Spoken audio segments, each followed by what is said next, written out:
Hello, hello, hello, hello, YouTube family. Hello, Patai. Amen. Willie22. Hello, hello. Welcome to the live stream. Welcome, YouTube family. Still waiting on some of my TikTok family to come in here. We're going to have an interesting little topic here today. Going to talk about how hoodoo is a way of life. And then we're going to jump into chants because we have just posted some great information. Again, we're always adding, giving you another approach to your hoodoo practices and diving deeper. And so, high DNA. And so, what we have done there, we have been covering chants and looking at chants among the indigenous spirituality and among our ancestral practices when we start looking at some of these indigenous spiritual systems, we have studied the power of chants. And so if you get over there in our community, we're giving away that book. It's already September 5th over here. But you'll get the book. That you have a free book. If you follow us over there at Spiritual Roots on Patreon, we're giving away a free book on chants. And that book should be dropping for you guys probably tomorrow. If you're in America, it's going to be dropping tomorrow around 5 a.m. and you'll receive your free book on chants. Okay. And we do a full breakdown about chants. We're going to talk a little bit about that today. And we're going to talk about because again, there's a lot of misconceptions that's going on around hoodoo. Uh, yeah, I would say misconceptions. It is it is not all about spells and charms and all that. It is ancestor centered. And in fact, we're going through again, we're doing an extensive breakdown and lectures on ancestral veneration again over there. Hello, who is that in there? Tina Cole. Hey, baby. So we're doing an extensive breakdown over there. I've listened to some of the members in there, talked about ancestral veneration. Those are the things they want to more lectures on. So I've again provided more information on spiritual communication because I think that is the center of ancestral veneration. And I think that's the issue that's going on when people begin to go into hoodoo and understanding ancestral veneration and ancestral communication and giving you options on how to communicate with your ancestors. And one of the things that we did with that, because I knew that was the core of the practice is you communicating with your ancestors, is we had a free tarot card workshop. And our last workshop is going to be a practice workshop where we practice tarot on each other. And people were just blown away at how accurate the tarot was. Okay. All you have to do is read the tarot. Forget what you're seeing out here. Hello, Diva75. Hello, TikTok family. Forget what you're seeing out here with these people, with these tarot cards, with these storylines. You got to get that out of your mind. Hello, Yellow. Um, welcome to the YouTube family, TikTok family. Uh, hello, Mitch. Hello. How is everybody doing out there? But forget what you have been shown here about these tarot card readings. I really wish they wouldn't come here and read the way they do with these tarot storylines because there's no reason for it. There's no reason for a storyline because if you look at the tarot, it's going to tell you what it's saying. That's simple. That's simple. But these storylines with these tarots, again, it's not a good thing. And I always recommend people you get your own personal reading. Okay. Get your own personal reading. See what them tarot cards got to tell you. Okay. Hello, food. Hello, bun. All right. And so we're doing our last workshop um probably the last week in this month. We'll be wrapping up our last workshop because the ladies said, hey, we want to practice a little more. And they were good. They Everyone in our tarot card workshop were good. And all they had to do is look at their cards, and they were reading each other accurate. Okay, and these were beginners. Well, they say some of them were beginners. Okay, and so again, getting that our group comfortable with tarot divination, because that's how you're gonna be getting information from your ancestors. Okay, and you need that. Hey, in tune with Shin. Hey, sweetie. Okay, and you're gonna need that. All right. So again, hoodoo is a way of life. It's about alignment, ancestors, and sacred responsibility. This ain't no plaything over here. It's not a party trick, a trend, or a shortcut to power. So if that's why you jumping in hoodoo, you are sadly mistaken, because you're gonna do some healing over here. You're gonna ease that ego right on out of there. You're gonna get grounded in your ancestors and start following the wisdom of your elders, which is your most beloved ancestors. And you got the vibe high over here to work with hoodoo. I don't know what they told. Forget what you heard. This is what I know. Talking about you gonna sick your ancestors. You ain't sicking your ancestors on nobody. They don't even work like that. You need to get somewhere and sit down and go try to heal yourself. That's what needs to be done there. This ain't no party trick or somebody on a power trip. It's an ancestral way of life uh, rooted in African and Indigenous wisdom, concerned with alignment, right relationship, and the healing of the people and place. Spells and curios are nothing but tools. The real work is daily, tending to your spirit, honoring your ancestors, and moving in integrity so that your magic flows from a balanced life. I'm gonna break it down to you like that. I don't forget what you heard. I don't care what you heard here. I don't care about these pretty little spells and folks telling you about. You better get right with your ancestors and start vibing high. Because when you get over there on Patreon, where we are in our community, that's the first thing I'm gonna mention you to start doing. Is start doing these rituals and stuff to start elevating your frequency, so you can start getting these messages, and your hoodoo will work. Get you right in there with your ancestors and start doing these rituals, getting you in alignment, fixing your life. You said, you got to think about why you getting in hoodoo. Why are you jumping over here? Why are you getting in hoodoo? I want to break this all the way down for you, because this is a way of life. This ain't something, this is nothing like church. If you get over here with the same mentality that you do in church, where you can kind of do stuff and you can kind of do that, and no, that don't work over here in spirituality. We don't get down like that. Can y'all hear me out there, YouTube family? We don't get down like that. This is a way of life. I don't care what you heard here. I really don't care what you heard. I'm telling you what I know. Hoodoo is a spiritual science. You got to get in alignment with these cosmic energies, just like your ancestors did. Okay? Ancestral and land rooted. Okay? Hoodoo is ancestral and land rooted. It's a nature-based practice. Hoodoo emerges from survival technologies of Black ancestors in Americas, braided with indigenous knowing of earth seasons and spirit. You got to go back to that land, start spending time with nature.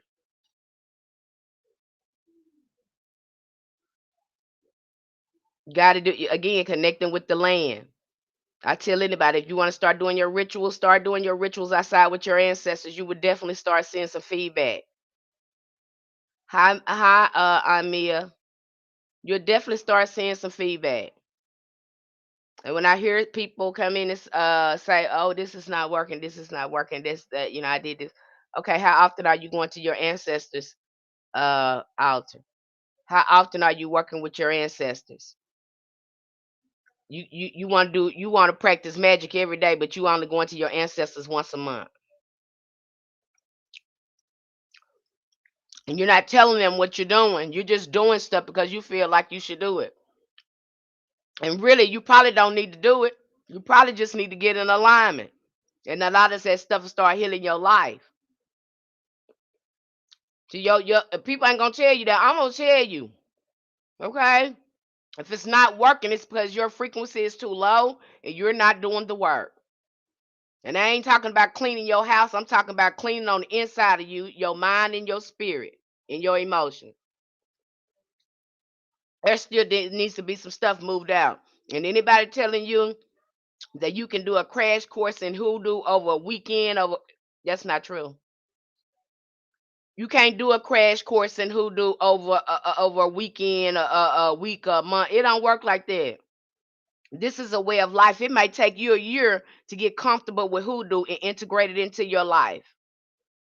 That's why, when people go through initiation, it takes time. It's even certain things they have to wear. When your ancestors tell you, I need you to wear all white after you do this. I need you to wear all white all week because of your frequency, because of the energy it draws, and we need your frequency up. Yeah. So just because it's not no initiation in hoodoo, you think, oh, it's no initiation. Yes, it really is. Because your ancestors, as soon as you start working with your ancestor, the initiation begins. Because you're gonna be doing some work. And so if you saying, oh, this ain't working, and I did this with that, you did that because somebody showed you that online and you ain't ask your ancestors. Hoodoo is ancestral based. We don't do nothing without talking to our ancestors. Get that in your head. That needs to be in your head. If you jumping up, and hoodoo don't work like Christianity. We don't just do it sometime we feel like going to church on Sunday. We will. We might pray. We may not pray. Hoodoo don't work like that. Your ancestors don't work like that. If that was to work like that, you wouldn't be here. They feed you sometimes. Sometimes they feed you. They may not feed you. They might give you some attention. They may not. If they did you like that, you wouldn't be here. I'm just keeping it real. I'm breaking it down to you. Okay, I know what you've seen here, and I do apologize. This is being presented to you like that, but it's not true. You cannot learn hoodoo in a. I would again because your mind got to be reprogrammed. Your mind has to be totally reprogrammed. You again, you inherited a lot of generational trauma. So your belief systems and all that stuff has to be worked on so your magic will be wide open. So it's going to take some reprogramming. Okay? I've talked about this many times. Again, this is a way of life. Forget what you heard. Hey, Jericho, how you doing, hon? Okay. Thanks for being here, Gerald. This is a way of life. Forget what you heard. And it is a science. You don't have to guess about it. You don't have to guess about it. Especially if you're working with your ancestors and there's a reciprocity there between you and your ancestors. You're not gonna have to wonder about that. Okay, because your magic gonna jump if the ancestors is guiding you to do it. And it's already in your blood. All you got to do is start working on it. Now, a lot of practitioners too. Some of them use scriptures. Many do not predate. Many do not. Hoodoo predates transcends and church lines. It's an authority in the ancestors. And I'm reading my notes, you guys, and live in the earth. So a lot of people too. There's another reason why we're going into chants and talking about chants because that's going to be an interesting subject for everyone that's already over there on Patreon because we're going to break that down. We talk about chants because we have some people into hoodoo that don't use the Bible. That's perfectly fine. You don't have to use it. But if you do use it, again, we talk about we use the Bible from a hoodoo perspective and not a Christian religious perspective. But you got some people say, hey, Miss Penny, I just don't vibe with that Bible. So we go into chants. And chants is a very ancient and powerful thing to use when you're doing your hoodoo. Okay, you can really tap into that frequency and vibration when we start to do chants. And so we go really into the science of chant. Uh, oh, hi, breaking through the norm with Minister Norm Jean. Hello, welcome. So again, we go over the power of chants, and the book that you're going to be getting over there, we break that down and show you how chants are used. Again, because we go back and look at these different types of religions, we show you where they was used at and how they're used in the church. You even chant with your Bible verses and the power of chants. Why do we repeat it? Why are we repeating things in hoodoo? Why are we doing that? Because we're building the energy in the thought form when we chant. We're moving the frequency in the word. That's why you need to be keeping your mouth closed when you in hoodoo, because your mouth is powerful. You're gonna be creating your frequency. It's vibrations coming from your mouth, your tongue. Okay? And the magic is nothing but the visible thing. Again, you're learning how to go into the afters and shift things in that reality. And again, alignment is essential. Alignment means your mind, your heart, your words, and your actions are moving in the same direction. It's got to be the same. You can't be out here raggedy and then go up here and try to do something positive, but you've been using your mouth to gossip and backbite and all this sort of stuff. And now when you go up there in your altar, you think you finna do something. It can't move because your tongue been doing something it ain't got no business doing. Now you're mad because it's on a low frequency now because you didn't use your mouth for something not good. I'm just telling you. Beloved, I'm just telling you, I'm gonna break it all the way down so you understand this is a way of life. You can't be raggedy when you working with these elevated ancestors. They don't you some of them are saints, some of them are angel like. And so you got to get your frequency high. This is why we have that know thyself membership where you can start working on your mind and spirit and start doing some healing. And the more you do that, the more you raise your frequency. That's why shadow work works with this. Shadow work, they call it shadow work now, but it's really ancestors work. Because when you do shadow work, you go to looking at again your family, where you came from, your past traumas, your inner child. That's ancestors work, you guys. They're called the new age is calling the shadow work, but our ancestors in ancient Kemet, they perfected this to a science. That's what that is. You'll see it in the ATRs if they're doing that correctly. Most of the ATRs, this is the work they're going to have you doing with your ancestors, because most of the indigenous spiritual practices is focused, again, has a foundation of ancestral veneration. Now we break this down even more. It gets really juicy over there when we start talking about who really is the ancestors. We start talking about voodoo. Okay, when we start talking about voodoo, you really get a greater understanding of the ancestors and why we can go in and work with voodoo and the orishas. I don't care what you heard. I'm telling you the truth. Now I don't care about these folks coming out. You got to be initiated. You in the religion. I am not. You made that up. A man made that up. A man made. God never said that. The orishas never said that. You made that up. You said that. You agreed to that. I didn't. Know the difference. I don't care what that you heard. Because over there, you have options to work with any spirit. This is pure spiritualism over here. We even break down spiritualism, and that's what we're going to be going through when we talk about ancestral communication.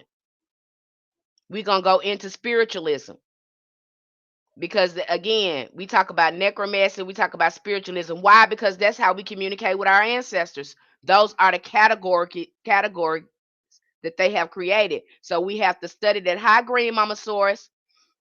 So we have to go in and study that to ensure that you understand how spirits communicate. And we're getting ready to break that down totally over there. If that's something that you're interested in, I mean, I've posted maybe about eight.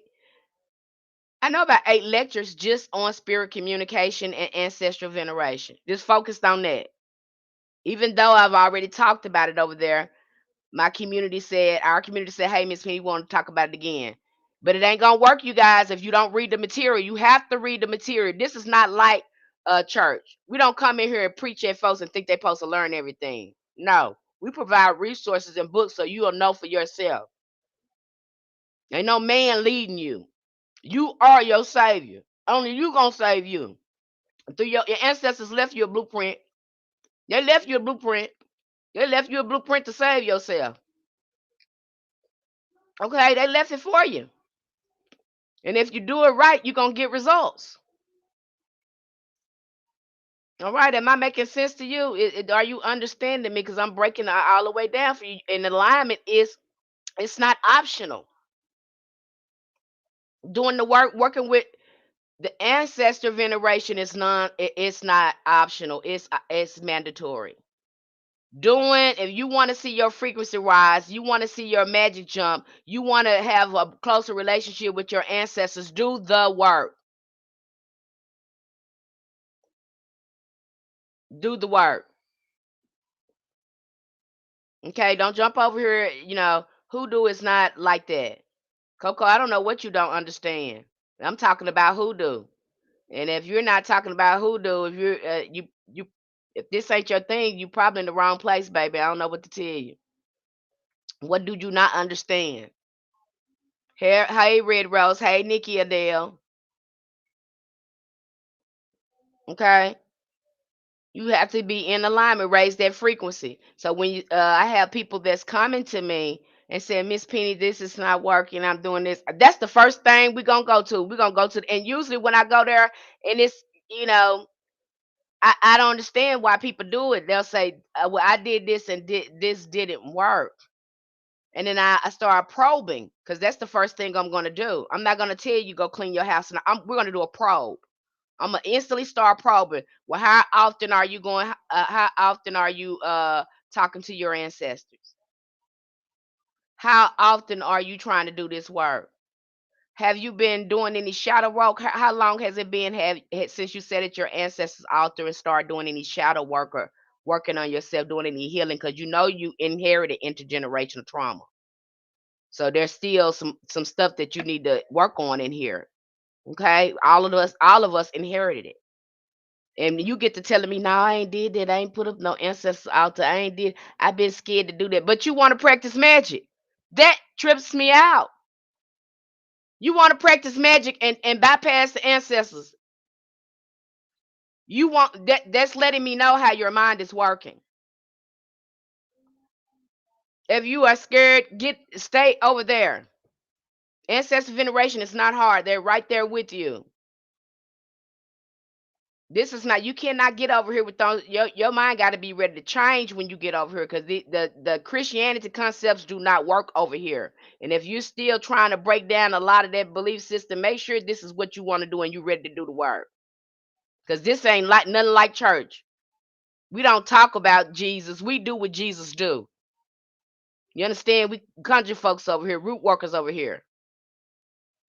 Okay, soul healers. That's what we do over here. We don't talk about what Jesus do. We do what Jesus do. We are the conjure man. We are the conjure women. We are the medicine women and women, medicine men and women. Now, we don't talk about what Jesus do on here. Hey, big, we live that life. Okay. But it says, somebody says some up here. I don't understand who. I don't understand know what hoodoo is. Oh, okay. But you probably want to do a little research on hoodoo. You probably want to do a little research on hoodoo. Or maybe this the wrong video for you. Okay. And you don't know what hoodoo is, you missing out on your history. So I recommend that you probably do some research on hoodoo. Okay. Or this is the wrong video. This is not the correct video for you. Okay. But again, you doing the work. I don't care what you heard on her. I don't care how much people show they altar, which is so disrespectful, so spiritually irresponsible, showing you they altar, showing you they work, showing you why your ancestors didn't do that. So why are you doing it? Why are you doing it? And it's really misleading and misrepresenting hoodoo when you do that, because they don't know all that stuff you had to do to get that going. Oh yeah, you're gonna be doing some praying, you're gonna be doing some fasting, and you're gonna be working those psalms. We don't just light stuff up and walk away. It's the prayer work, the fast, and all that. Getting up early, wee hours of the night, trying to move the work along until it manifests. And when people be telling me, "Oh, it's like magic," no, no, no, no. I worked. I worked. I had to transmute that, baby. I had to do that work, and reach up into them frequencies and move that work along. Is it really magic? It looks like magic to you because you don't understand the spiritual science of hoodoo. And you saying, "Oh, I can get that power. I can get this and get this and get that." Yeah, you can if you willing to do the work, get in alignment with it. You have to be in alignment with your magic. Most time it's not going to manifest. Why? Because you're not in alignment in it with it. You haven't hit that frequency yet where you can be in alignment with it. This is hoodoo, you guys. I don't even like people looking at my altar. It's my best closet. The words say discretion will guard. I know that's right. Why would you do that? Why would you show your work? Like it just doesn't make any sense. That's something so sacred and private. And you leave yourself open to tainting your work when you do that. Crossing yourself up all sorts of ways doing that. I don't understand it. And everybody, some of y'all loving them posts. Some of y'all loving that stuff. You think you really learning something? No, you not. You ain't learning nothing. You ain't got no foundation up there. And then you get up there tomorrow and you start doing it. And you say, "Oh, it worked the opposite on me because you wasn't in alignment in it." Oh, it didn't work for me because you ain't got no relationship with your ancestors. You want to bypass this work. You cannot bypass ancestral veneration in hoodoo. It is no negotiation. It is not optional. It is mandatory. That is the core and heart of the practice.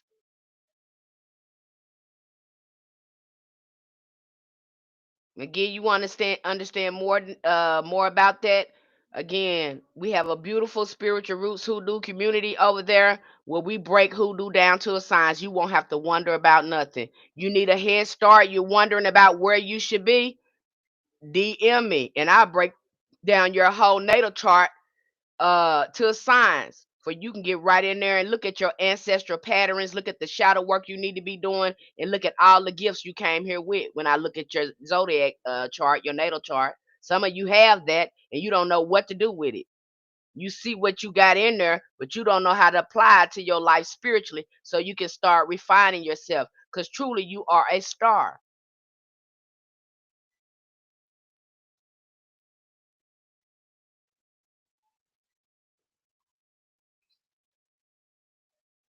Okay, it's only so far you're gonna get in that hoodoo before you have to talk to the it. You really hurting yourself if you practicing hoodoo without your ancestors. You ain't doing no more hurting yourself. At some point you're gonna cross yourself up,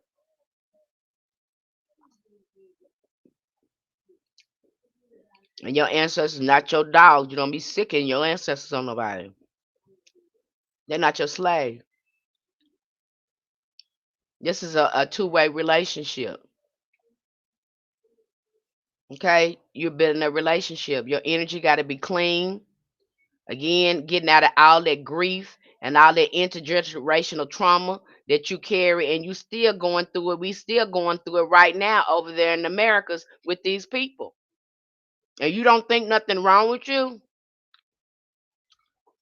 You've been living around crazy people for most of your life, and you don't think nothing crazy. You don't think you crazy. Something wrong with you. Something hurt, that you ain't holding grief, that you ain't holding fear. You had to live in there. So yeah, you got some of that in you. And when you start doing that shadow work and looking at what your ancestors went through, because I'm gonna break it down for you so you could understand what our ancestors went through, being unalive the way they is, hanging from trees and stuff like that. Yeah, that's still in you. They don't just go away. We carry that memory in our DNA. So when you start doing that work, again, you start understanding your ancestors more. That relationship, it deepens, and I'm gonna help you with that over there.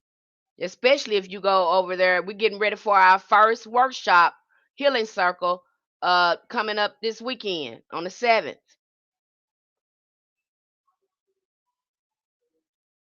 I'm trying. Tina said, honestly, I really don't know what to do with it.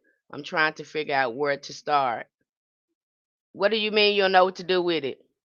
Because we got a lot of resources up there. A lot of resources, Tina. You got all them resources over there on the platform, and I'm getting ready to talk about ancestral medicine again. You got a guide to ancestral veneration there. You have the book Ancestral Medicine there, and they give you details information on how to get your ancestors veneration started. Now, the only thing you have to ask yourself, why do I not want to start this?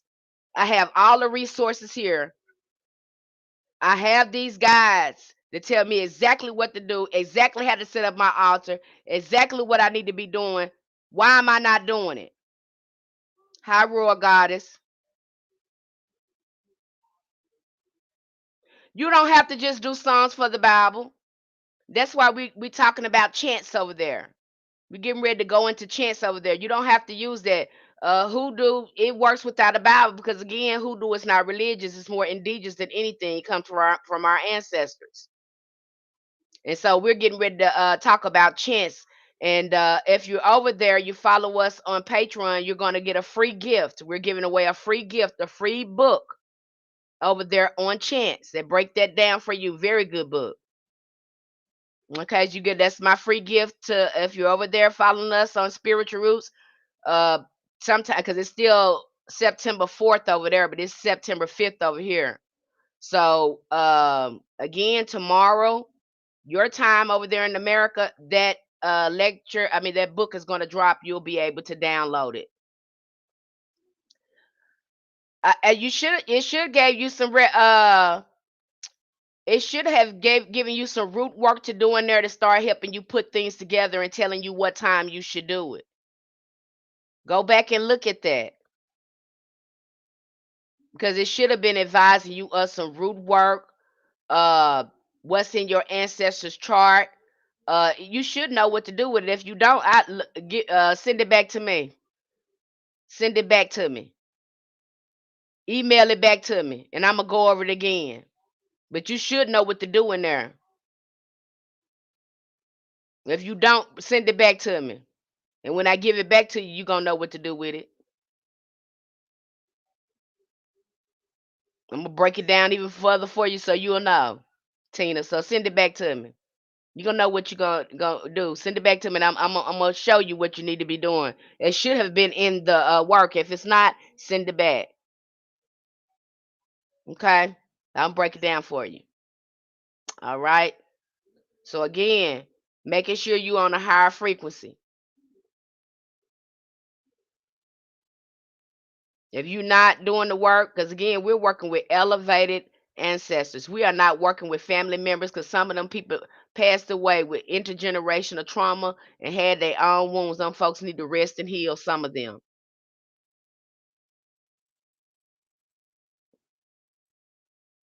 Some of them need to rest and heal. We need to be working with elevated ancestors, not just any old ancestors, family members putting stuff up there. First, do the shadow work and then put family members on there. Do the shadow work. We just gonna call on elevated ancestors. Set up a white table with a white tablecloth on there. Put some water up there. If you want to, put your Bible up there or your journal up there that you're gonna be using to communicate with your ancestors. Put any type of paraphernalia, whatever you want up there. Whatever the ancestors is drawing, but don't put no pictures of family members up there yet. Just start calling on elevated ancestors because we want it to be clear when we first call. And then we'll go through there after we're going through our ancestral garden and picking out those weeds. Then we get a chance to pick and choose what ancestors we want up there. That is the correct, healthy way to do ancestral veneration. I call on my elevated ancestors always. I know that's right, Nikki Adele.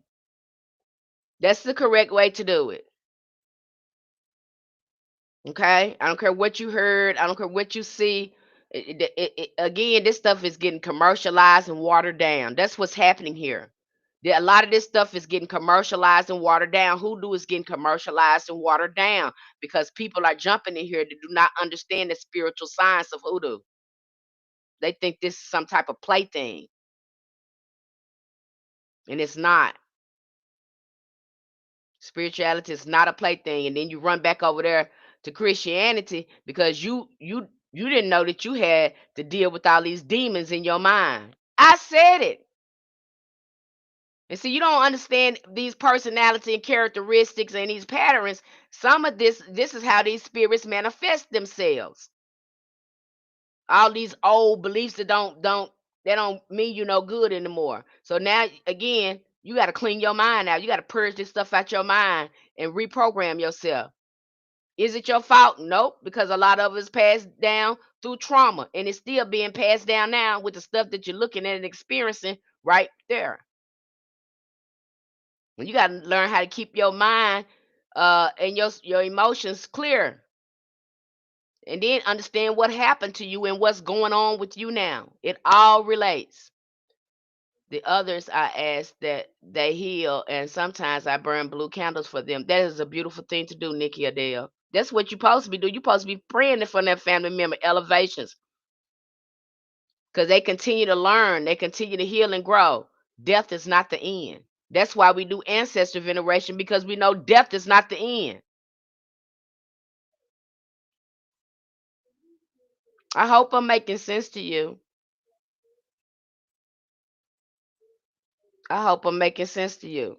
Because if you get that, and even if you don't have the natal chart, I'm gonna say this: if you don't say you don't have your natal chart, if you start ancestors veneration, they're gonna lead you right. Your most elevated ancestors, they're gonna lead you where you not. All you gotta do is get it started, and believe me, that altar gonna be on fire once you get it started. Because it ain't nobody talked to them ancestors probably in your lineage for years, hundreds of years, and sometimes because of this, uh, it's going to be a slower process in you trying to build a relationship because ain't nobody from your family sat down and talked to your ancestors for years. So now you got to build and invest in the relationship to get things moving again. Got to be some trust earned there. So reciprocity going on first before you get them moving. Get to working with them, the way you want to. Understand that. It I don't have this. You need to understand the spiritual science in the spiritual world. Some of you don't understand that. And so again, that's why we do these lectures and we go into these books, we listen to people's experiences to understand the spiritual science of ancestral veneration and how they work. We study spiritualism. We study necromancy. We study these things. Okay, we study mediumship because when you start working with your ancestors, you start becoming a medium. You become a medium. That's gonna be your first form of medium. That's why it is recommended to again master your mediumship skills with your ancestors before you go off and start doing any conjuring. So you will know the language of spirit. Why? Because you have practiced. Your ancestors have taught you because you have worked with them. This all works together, you guys. I'm gonna break it down to you like that so you understand it. And don't get over here thinking that you ain't got to do no ancestral veneration. Don't get over here thinking that you ain't got to do no work on yourself. Over here, I would say it again. We don't talk about Jesus. We do what Jesus do. That's the difference between Christianity and hoodoo. We do what Jesus do over here. We do what Moses do. We do what the prophets do. We conjure people over here. We medicine men, medicine women, and root folks over here. We don't talk about it. We be about it. We don't talk about God's work. We do God's work. That's what our ancestors, they call it God's work. That's what they call it. We remember our ancestors. We keep it close because we remember all the stuff our ancestors went through. And that's why we say it's closed. We remember. I remember. That's why I said, cause I never forget. I'm not going to ever forget. Because that's why I stand here. I stand here because they suffered. I talk because they suffered. I have freedom and liberation because they suffered. I stand on the shoulders of my ancestors. You need to understand that. See, you understood that, you'll have more respect and sacredness for the work. You'll stop coming out here showing your altar, doing spells and all this kind of crazy stuff. You be talking about them ancestors. You need to be really talking about the ancestors more than you're talking about hoodoo. Because hoodoo is your ancestors. Okay? And that's the first thing, anything that's going on with your work, and you come to me and tell me it's something that's going on with you and something going on with your work, I'm taking you straight to your ancestors. I'm taking you back to how often you doing them rituals. How often are you doing the ancestors' work to raise your frequency in your mind and emotions? How often are you doing the work? Whatever you put in is what you get out. If you don't put nothing in, that's what you gonna get out. You didn't put in nothing, you ain't gonna get out nothing. It's just that simple. This is ancestral veneration. And since you being scared, none of that is that. If you jumped over here in hoodoo and said, I want to learn hoodoo, obviously you understand that working with ancestors are mandatory. I'm gonna tell you that ain't no way around. I'm not gonna be showing what I'm be showing you a spell for. That ain't gonna help you. The power ain't in the spell. The power is in the ancestors. You don't need the spell. You need to know who your folks is. You need to know who you are before you get started, so you understand the power that you're working with. But if you don't understand your ancestors, you don't understand any of that, you don't know their history, and you just doing stuff, you're not gonna get far with that. And if somebody is telling you they can show you hoodoo, have you practicing hoodoo, and you know everything within 6 months, it's just not true. Or you gonna learn everything within a weekend or 6 weeks. It's just not possible because hoodoo is so too vast. It's too many options. If you see all the resources that we have over there in our hoodoo community, you'll be like, you gonna, because I get it all the time. Oh my God, Miss Penny, this is so many resources. Yeah, this is hoodoo. We study all parts of this because hoodoo consists of all of this. Can you tell just they looking at someone if they have certain gifts? No, no. Some people can do that, but no, not me. If I look at your chart, I can. Give me your chart, I see what's in there. Well, if you come up, get a tarot reading from me, that'll probably come up if that's one of your questions. But by looking at someone, no, I can't. Okay, maybe some people have that ability, but I don't. My thing is tarot readings, and again breaking down your chart. Been reading tarot for over 20 years. Been helping people heal through tarot for over 20 years. Okay, that's how I developed my relationship with my ancestors. Again, reading tarot and reading with them. And you got to have divination. You have to learn a divination. If you know that you're building up your intuition and you're learning to trust yourself, again, you need a sort of medium. Okay? You need something to communicate with your ancestors, whether it's through divination, whether it's through meditation, a pendulum, dowsing rods, bone throwing. You need, again, that's why you'll see in African spiritual systems, there is a form of divination. We go and ask our ancestors, we ask our folks before we do anything. We ask our folks, is it going to work? Is our magic going to work? Should we do this? What action we should take? We don't go out there like that unsecure like that. We don't do that. I just started practicing tarot. Yeah, and we just again, we just did a wonderful workshop. I'm so proud of everybody in that workshop. I have no doubts in my mind that the ladies in that workshop are going to go on and have a successful hoodoo practice because of all the progress they made in that short time when we went over tarot. And all they had to do is read the cards.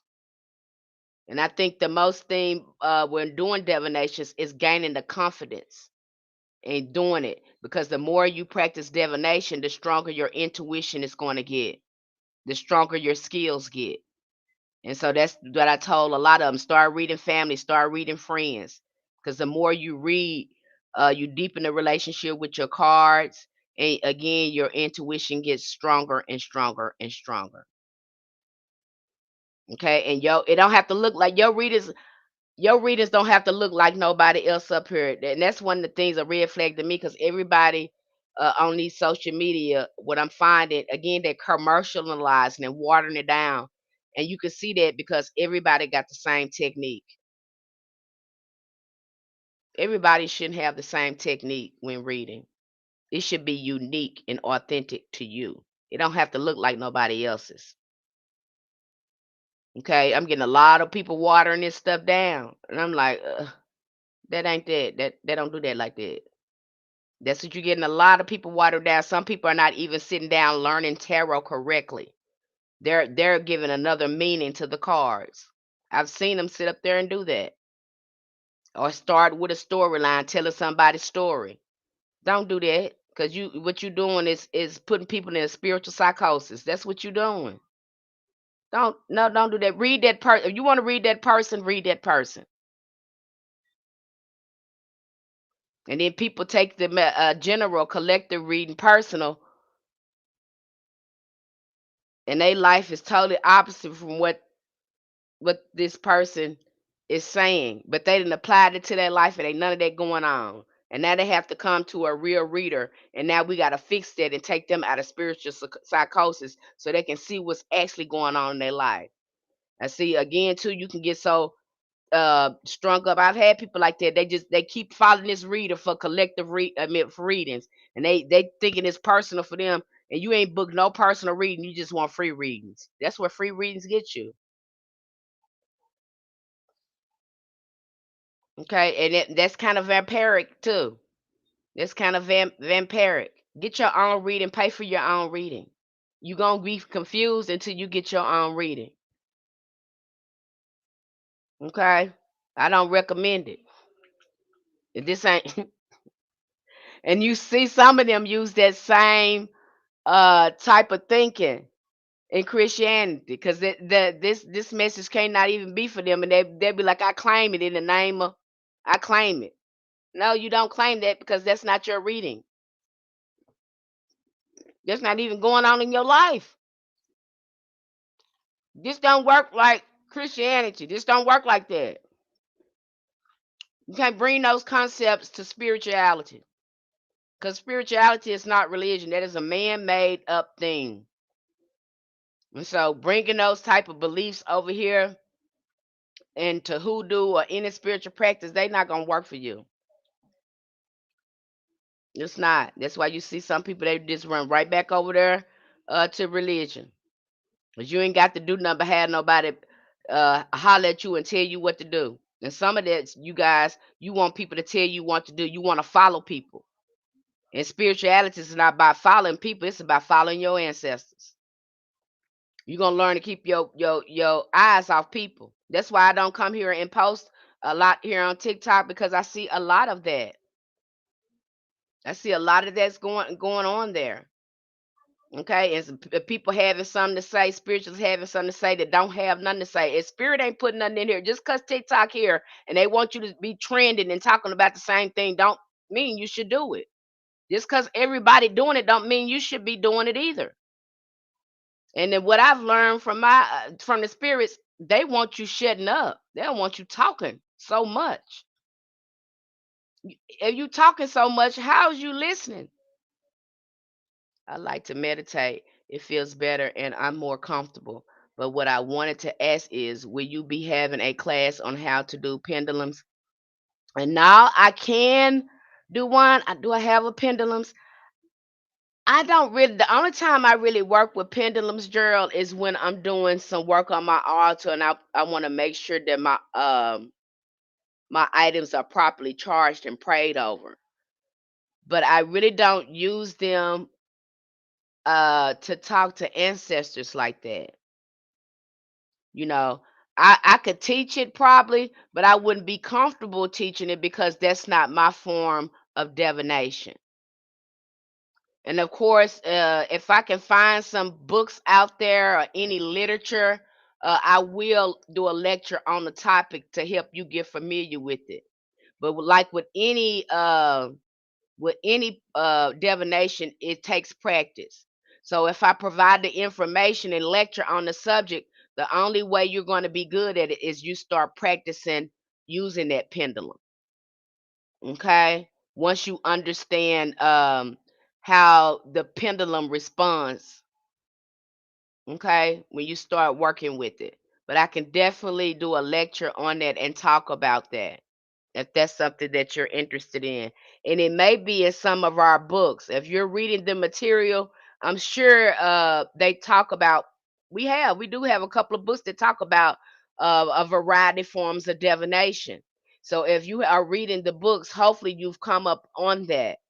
But I would definitely consider putting more materials there just about pendulum. I can cover that subject just so you'll have more insight on it. Okay, I would definitely do that because I haven't talked about pendulum that way, but we have covered it in a lot of our books where we talked about different forms of divination. But I will most certainly cover that for you. No problem with that. Thanks for bringing that to my attention. Okay, because I don't know what you guys need until you tell me, and that's one reason why we're getting ready to have meetings in there with the different group members. Okay, that's why I asked you, what do you want to talk about? What's the best day to meet? Because I'm present there. I just don't leave you in there and say, huh, do that. Nah, no. I'm holding you accountable. Get on over here and let me tell me what's going on with you. Because I want you to succeed. I want you to get in, I want you to know your hoodoo. So again, we have these meetings over here so you can tell me what's going on. And again, you can get guidance on how to strengthen your practice. You say you want real mentorship. That's what you get over there. And then no, it's not expensive. It's not expensive. Why? Because that's what the ancestors told me to do. I'm not being like everybody else charging these outrageous prices and giving you crumbs. No, you get the real deal over there. You get the real deal over there. You get all access to the resources. I'm gonna give you the power to do it. You understand me? And then I'm gonna meet with you. We getting ready to do meetings now. I let everybody know what day can you meet? What day can you meet? So when we get over there, what's going on? Share with me what your goals is going in. Well, how can I support you? What do you need to see more of? Where you think you weak at? You know where you need to strengthen yourself at. Again, these discussions need to be had. And y'all say you want mentorship, get in there, okay? And I don't, I haven't experienced any practitioner is going to be present uh when they are providing you with materials. I'm going to be present. I'm going to hold you accountable. And if you're not making progress, it's because you're not doing the work.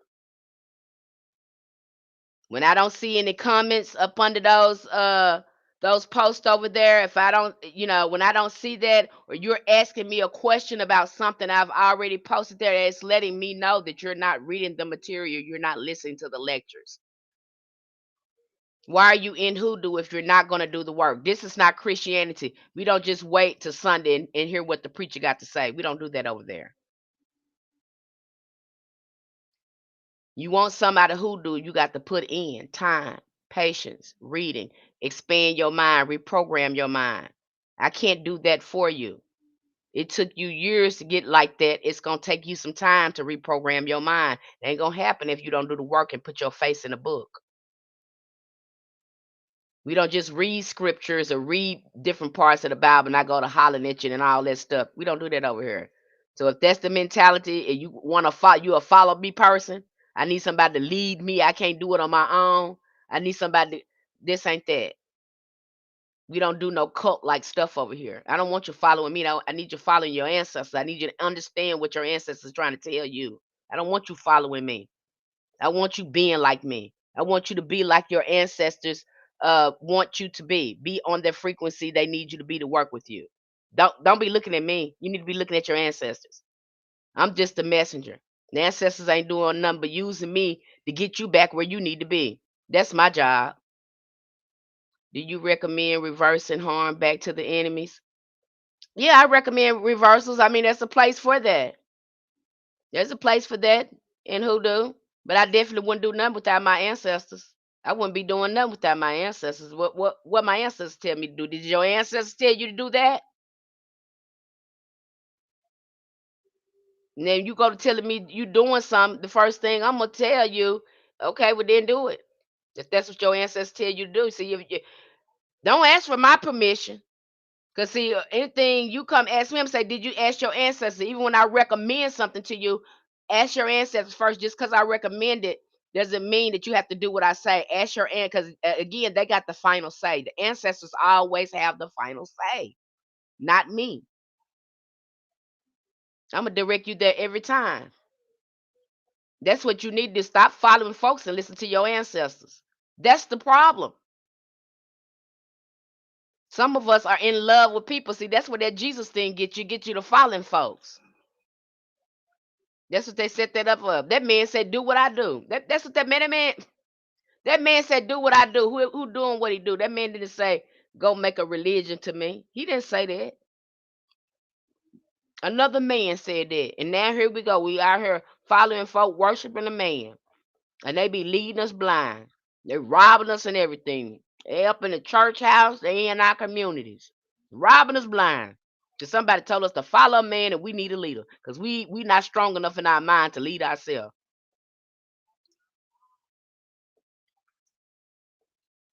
Okay.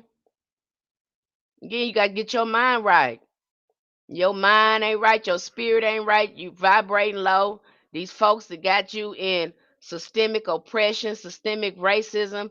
I mean, you got so much stuff going on over there and you don't think nothing wrong with your mind. And some of us got an attention span of a 2-year old. We have to be entertained. If the person ain't entertaining us, we're not interested. We want to go somewhere else. We don't want to be educated. We're more interested in being entertained. We want to follow, and them folks, it ain't amount to a hill of beans. Some of us are so childlike. If we ain't being entertained, somebody ain't stroking our ego, they're not saying nothing that resonate with our wounds and trauma, we don't want to hear it. No, he never did. He never told us to follow him. World God has never said that. Man said, do what I do. He said, even you will do greater things.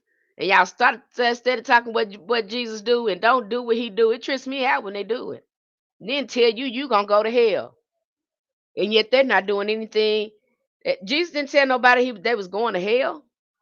Where do y'all get this stuff from? I just can't. Some of these religious people, I can't with them because the ignorance is just too severe. Sometimes I just don't waste my time because again, I have to drop my frequency to talk to you, and I'm not gonna do that. Okay, get somewhere and sit down and learn something. Okay, so I don't mess up. I don't get down like that. Reciprocity and right speech. Have your mouth right. Make sure your words are consistent. Okay? You don't curse what you want to bless. Again, when you get over here, the best thing and some of us talk too much. It just trips me out. It's days when I get up, my ancestors don't want me to do nothing. I think I want to go make a TikTok video. They said, no, you want to sit down and be quiet. I said, but everybody else, that's everybody else. Just because everybody else doing this is don't mean it's right. With TikTok, we don't care what TikTok say. You ain't following TikTok, you following us. So you know your place. Your place. This is not conversation that being the ancestors guide. Well, what about time? Time is always on your side. It's divine time and it's a time for everything. And this is not it right now. You understand me? Don't be caught up in this damn what you call this artificial system they trying to keep putting you in. That's what goes on here. I even see spirituals up here. Now you're not even talking about hoodoo no more. Now you talking about buy this product. Now you talking about buy this dress. Which one are you doing? Now you talking about what's going on and what everybody else talking about on TikTok. But you just said you was a hoodoo practitioner. You doing this, you doing that. Why are you talking? What is going on here? But you have to talk about these topics to stay trending. Again, you're not gonna play with me like that. Okay? I have to wonder who you are. Why are you transforming like that? I know what I come here to do. I know my purpose. I know what I come here to talk about. I don't need to be talking about no. That's not what I do. So why am I talking about that? I don't care about them other people' business and what. I'm not putting my mouth on them. I don't know them folks. I don't care about what they got. Why have I got to talk about this topic just to get some views, just to stay relevant? So I got to, I side eye some of these spiritualists. Now, what you in here for? Do you got a mission? Do you got a purpose? Stick to it. Don't let nobody knock you off your square and try to transform you into something else when the ancestors and already gave you an assignment. Okay, hey Linda M. Okay, don't let them do you like that. Do the work. Do like your ancestors tell you to do. Don't let nobody divert you. Okay. When alignment is steady, working the land, when it's off, when strong spells sputter, the curse, the cure is not more candles, but better living. Okay, your work ain't jumping off. Some ain't going right. You looking at it and you like, oh, it's not going right. It's not going. Go back to the drawing board. Go back and talk to your ancestors. What do you need to do to fix it? Do a divination. Get somewhere and do some shadow work. Look at your inner child. How often, when is the last time you worked with your inner child? When the last time you did some healing work, some grief work? This ain't like Christianity. We actually have to dig in our mind and emotions because that's the energy that gets the work moving. And so if those things are out of alignment, your work ain't gonna move. This works together. Your mind, your emotions got to be right. Okay. It's got to be some purging and cleansing going on. Not only are you taking spiritual baths, but when you start doing the shadow work, you are purging and cleansing your mind and emotions, getting all that old gunk and stuff out of there. Same thing. I hope this makes sense to you. This is the science behind it. And it's going to go even deeper. Uh, I said we getting to know thyself members because the work that they're going to be doing, it's not going to be easy. Okay. Because you, again, that self reflection, looking at self, you know, it's hard for some people because we so focused on other people, we don't want to look at ourselves. That's why we love being entertained. We love scrolling TikTok, and you got to look at too how much time you spending on TikTok and social media, and how much time you spending investing in your spiritual pursuits, in your spiritual life, because it's gonna require you putting that down.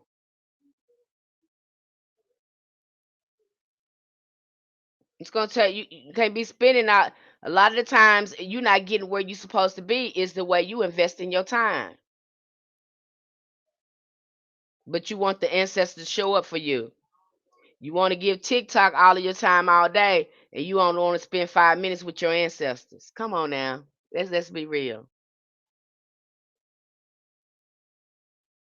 Your time is important. Your time is your currency with your ancestors, because that's gonna help you. How are you spending your time? You can get money back, but you can't get time back because once it's gone, it's gone. So how you spending your time? That's your valuable currency right there. You got more time than you do money. So again, how much time are you invested in pouring into yourself in your spiritual practice? Because it should be the center of your life. Again, this is not no play pretty thing. This is a way of life. If you serious about it, you gonna make sure that your spiritual practice is at the center of your life. Everything is gonna be operating around your spiritual lifestyle. You're gonna be doing everything out of there to keep yourself in alignment. Are you gonna be perfect? Absolutely not. This is not being imperfect. This is about staying in alignment. That's not the same. Okay, you're not gonna be perfect because you're still learning. Don't expect you to be. But again, you're learning how to get in the to take care of your energy and to stay in alignment with these natural elements. So when you go to your altar, things are popping off the way they need to. Okay, ancestors don't expect you to be perfect. They know you learning and growing. That's why you're reaching out to them so they can help you. They know you're not perfect. That's why you're here. You're here to learn these lessons heal your life, and again, refine yourself, making sure that you get the lesson you came here for, making sure you can be the best you can be here. Okay, hello Nina. So that's what this is for. But hoodoo is not that. Now, if you interested in mentorship, you ready to really do hoodoo and put in the work. Hey, baby, you ready to put in the work? Then our community is excellent for you. Lots of resources, and we're getting ready to go through these resources again. Just did you guys over there? You're in for a lot of. You say you want to work with ancestors. You want to learn spiritual communication. You're getting several levels. Lectures about it, and I'm also again being very stern with you over there about ancestors veneration, because we have already went over that. We covered that ground very, very well, and so a lot of you over there are not doing ancestral veneration. You're putting it off. I don't know why, but we talk about that more during the lecture, so you're gonna hear my mouth over there, because the ancestors is telling me to tell y'all this, okay? And some of you are afraid to do ancestral veneration because of those old belief systems and stuff. But again, if you're going to get into hoodoo, you better make sure you want to do this and make sure you're comfortable with, again, working with ancestors. And at some point, they're going to need an altar. If you're going to work hoodoo, you're going to need an ancestors altar. I don't see no way around that. So if you got that on my, I'm going to get over here and I'll learn hoodoo, but I'm not going to do no ancestors altar. I'm not, you playing with yourself. Don't do that. You're gonna hurt yourself. Don't do that.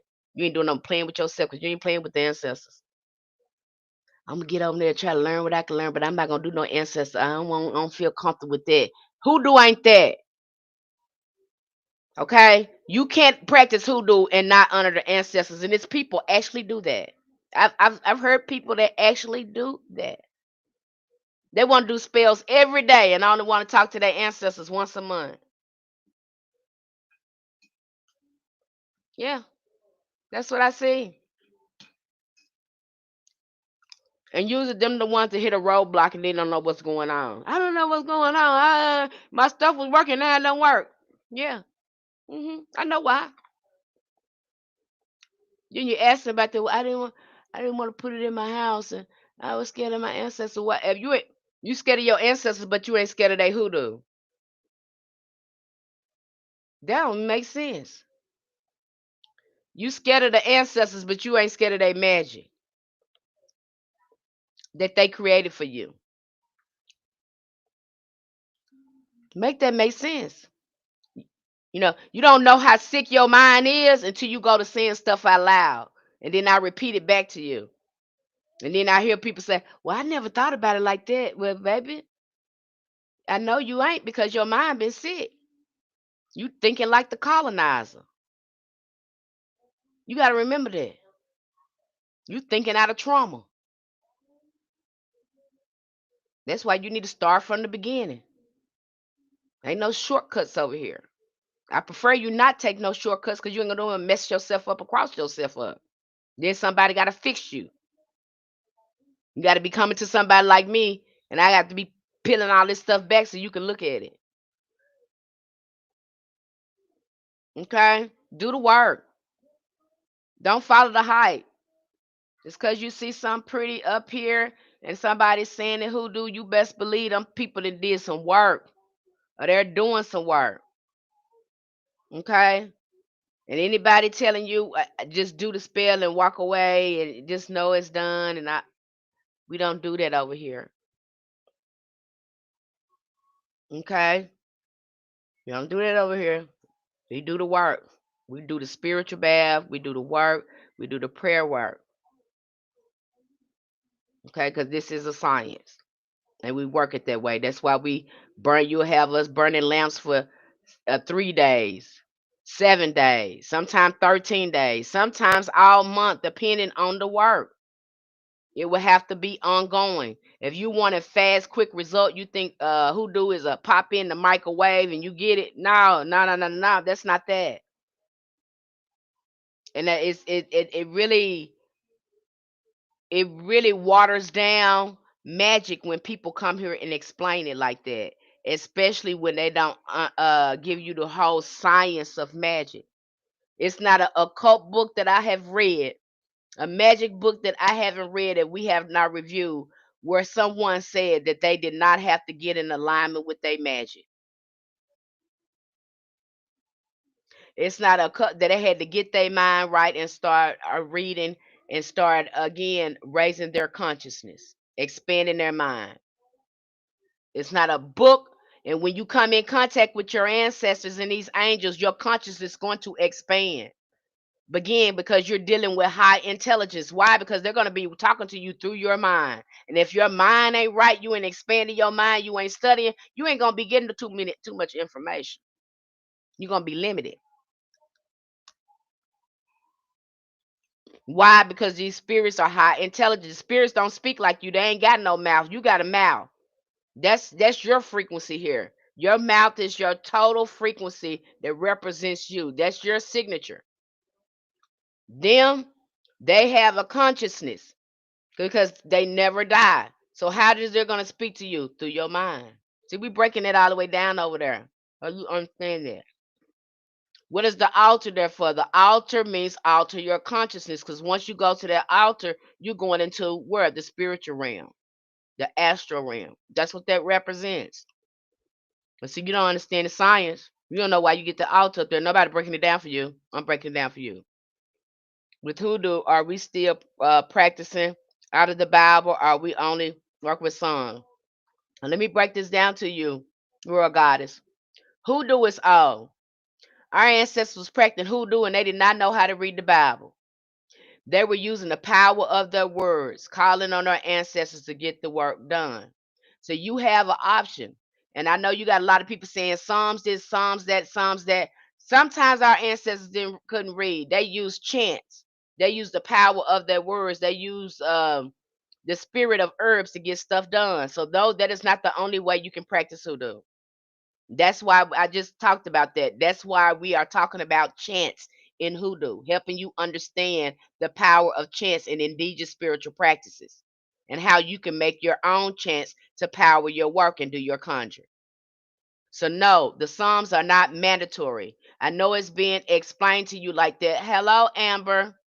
I know it's been explained to you like that, but no. See, again, people trying to Christianize hoodoo. Hoodoo is not Christian. It is not. It hid up under Christianity. And what do we use the songs for? Chants. They're chants. They're nothing but chants and words of power. That's why we say them 3, 4, 5 times, some of them. People say, well, you say that Psalms 3 times. Why are we doing that? We're building the energy in the vibration and frequency in our words. It's nothing but a chant. If you have to repeat it more, if you have to repeat it, it becomes a chant. That's why you have people that repeat poetry in the form of a chant. Why? Because it's building the energy, it's building the currency and the frequency. That's why we're repeating it. That's why our ancestors were into dancing, drumming, and what? Chanting. What are they doing? They're raising the vibration frequency and building the power through the power of frequency with their mouth. Did you understand that? Did that make sense? I love how the ancestors layered their work. I do too, because it brings more power to it. It's a science to it. It helps you understand it when you layer it like that. They laid down suppressive fire and got the results they intended. I love the ancestors. Love them too, Yellow. No lies told here. If you do what you're supposed to do, you learn this, it's gonna work for you. And when it do, baby, your relationship with the ancestors goes up on a whole new level. Praise be the ancestors. You're gonna be putting them in front of everything. Okay? Praise be the ancestors, the mighty Egungun.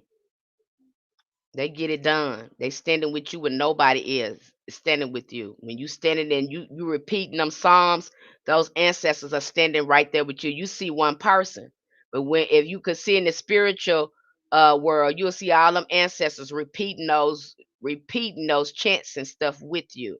That's what powers your work, because when you go to work and you ain't standing alone. Okay, you got other ancestors standing in there with you, doing the work. Okay, I hope this making sense to you. Now you don't only have to work Sunday. I hope that answered your question, Royal Goddess. And like I said, you'll be getting a free for those that follow our Hoodoo community on spiritual roots. You're going to be getting a free book on chants to help you understand that. And they even talk about the Bible in there. Again, and if you're over there in our community, we're going to be covering chants probably all week. I think next week we're going to be diving deep, and then the week after that we're going back into ancestral veneration, talking about that for those of you who want to again explore more topics on ancestral veneration. We're getting into that. We also have a book review, live stream book review that's coming up on the 14th, where we're going to break down how to stay cleansed in hoodoo. Somebody say, I want to go through cleansing, Miss Penny. I want to go through this other book. So this is one of the first book we're going to view. Then we're going to go to the next book review. So I'm present there, so you can you there. We take out all the guessing work. I'm not gonna do you like other hoodoo practitioners tell you to do this and tell you to do that. You don't understand why you're doing none of that. You don't understand the tools. You don't understand the science. You don't understand none of that. No, we get understanding over here. You get understanding over here. I'm not gonna keep you. If somebody is not telling you everything, they gatekeeping or they don't know. If somebody cannot come here and break down the science of hoodoo like this for you, they don't know. They're guessing. Matter of fact, I hate to even bring this up, but and I went down some creators' page, and I promise to God, it sounds like it sounds like they were listening to my stuff and repeating exactly what I said, like they were on this live stream and took everything I said and then created a video and repeated everything. And that's not even how that creator uh talk. They don't even talk about those subjects. Okay. And my thing, if I see you doing this and you're talking about these subjects, I never heard you talk about it, and you've been talking about something else, and suddenly you're sounding like me. Okay, I'm saying, just do the work. Okay, that lets me know that you're not doing the work. You're out here, uh, learning from other people, and you haven't really put in your work. Okay, so when you do open your mouth, you can cover all parts of hoodoo. You're not just talking about psalms and and this and that. You can break it down from every component, from every perspective, because you know what's in it, because you've been a practitioner of it for a long time. If you have a practitioner over here who can only tell you about psalms and giving you spells, and they're not talking about ancestors veneration, but they steady giving you psalms and stuff, I don't trust it. I don't trust that. I don't think you should trust it either. And they know darn well that ancestral veneration is the center of hoodoo practices. And why they got you doing psalms and spells and stuff without asking you, how's your relationship with your ancestors? Have you did any healing? How's your mind and your spirit? How's your well-being? Because that's the first thing that matters. Okay, that's one of the first thing I'm gonna tell you before you start doing anything. That's the first thing I'm gonna tell you to do. You're not gonna like me because I don't say all this commercialized, misleading stuff that people then told you. I'm sorry they told you that, but you're gonna get the truth over here. I'm not gonna dress that up like a fantasy. It's not that. I'm gonna tell you the truth. And you want mentorship, you want right guidance, you'll get it. And I'm also again gonna point you to do the work. This don't work like that. Now, if you used to going to church and doing the bare minimum, stay over there. Stay over there because hoodoo ain't there. You're gonna work over here. This is a spiritual science. We do work. We do the Lord's work over here. Like our ancestors said, we do the Lord's work over here. We don't talk about what the Lord do. We do what He do.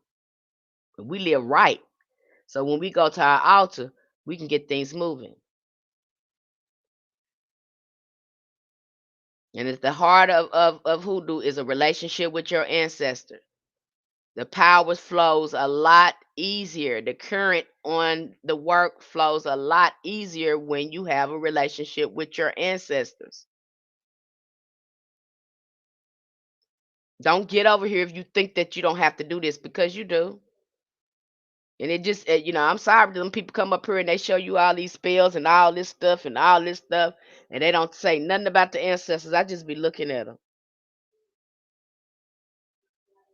You ain't said nothing about the ancestors. It's so disrespectful.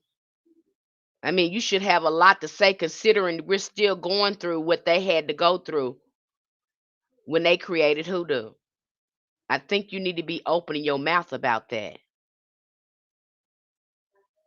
Stop talking about that and talk about venerating the ancestors. The hoodoo gonna come. If you venerate the ancestors, the hoodoo gonna happen because they're gonna start showing you how to put stuff together. I be walking in nature sometimes and see stuff that be like, that wasp over there. You can take that wasp and you can put it over here, and that'll make that magic jump. I be like, what? Yeah, yeah. That's what you can do with them wasps. They'll start telling you stuff. You start spending time in nature, they'll start telling you how to pick up curios and amplify your magic. You see that bee over there? You take that bee over there and you put that bee over there and that work right there, and that'll make that amplify that work. They will start telling you how to use different different stuff in nature to amplify your work. It's gonna come. It's a byproduct. They're gonna start dropping wisdom on you. That's why they say too, spend time in nature. Because they part of nature. You're gonna start seeing hoodoo everywhere. Everything gonna be alive. That's how you know it's you because we break down and we even go over animism. Because animism is in hoodoo. You wanna know why you use them herbs? You know why we call it root work? You wanna know why it work? Because our hoodoo has root work is animism. We know that these plants are alive. We know that trees are alive. We know how to work with those spirits to get what we need to get stuff done. But see, you don't understand that. You're just throwing herbs and stuff in pots and candles and smoking stuff everywhere, black smoke everywhere. You ain't touched the herb. You ain't blew no tobacco on the herb. You ain't said thank you for the work that we're about to do right now. And then you don't understand once you have uh uh consecrated that candle and got it together, it is now a spirit. It's a spirit now working for you. It's not just a candle anymore. It's a living spirit actually working on the astral realm, working for you.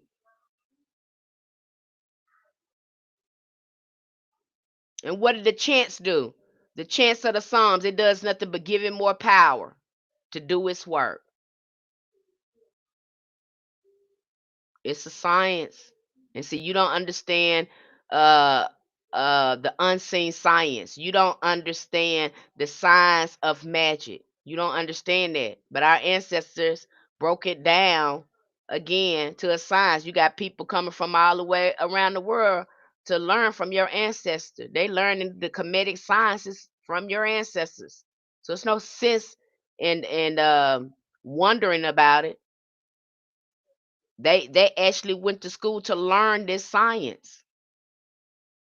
And they knew that the spiritual world was creating the physical world. You cannot have the physical world without the spiritual world. It just would not exist. And so for you to tap back into that, you have to again start reprogramming your mind and giving your subconscious mind permission to open that up for you, because you've been told that you can't do this, and yeah, and this is a sin, you're gonna go to hell. Just all that old stuff got to be gone. That's why we go through the shadow work. So when you get ready to go on your altar, thing is jumping for you because you done already did the work. You done raise your frequency. Okay, they ain't gonna work no, but you know they ain't gonna work for you if you ain't doing the work. You probably be able to do some low frequency stuff. Yeah, a lot of these people they exes at hexes. You know why? Because they're on the low vibration. They love to do raggedy stuff. Why? Because they're on the low vibration. They do that very well because that's the frequency they operate out of. But guess what? Self on them frequency. Frequency. All those other lower vibrational malevolent spirits. Until you know how to do hex work, you probably don't need to be doing it. Until you know the procedures and protocols of doing that type of work, don't do it. Because there's procedures and protocols to doing that kind of work. You just don't wake up and say, I'm gonna hit somebody. You ain't did no baths, you ain't ask your ancestors, do they want you to do that? You got folks just out here renegade like that. That's crossing themselves up and messing themselves up. And at the end of that, somebody gonna have to help them. Or they putting stuff on their altar, got Oshun on their ancestor altar, got stuff on their altar that should on the ancestor altar that should not be there. Because you done took a little bit of something and ran with it and think that it don't work like that. Yes, spirituality has freedom, but we also have protocols. There's also order over here. A lot of us understand the spiritual science. And again, if your hoodoo practitioner can't come down here and talk about this and break this down to you like this, especially if they've been a long time practitioner and they have studied again the occult sciences, because our ancestors did, they studied the occult sciences, they studied the 6 7 books of Moses, they read the Key of Solomon. There is Solomonic magic in hoodoo. They read those books, they read occult books. And so you got somebody just stopping at Psalms and they're just talking about Psalms and they can't go into details about this the spiritual science, then I'm side eyeing them. And you should be too. Because these people are tricking people with a little bit of information. And they're again, they giving it back to you like they really know. And they don't know. And it shouldn't surprise you because and they fool people. We got that going on now. God bless his soul, and that's the only example I can come up with right now. But you see, Umar Johnson. Umar Johnson is a great speaker, great conjure man. He got them words, but life is raggedy. He know exactly what to say. He knows the terminology. He knows all of that. But does his life reflect that? He can tell you about psychology and all that stuff, but this coming from somebody who needs some mental health. He needs he needs some help mentally. He is not healthy. Emotionally, he is not healthy.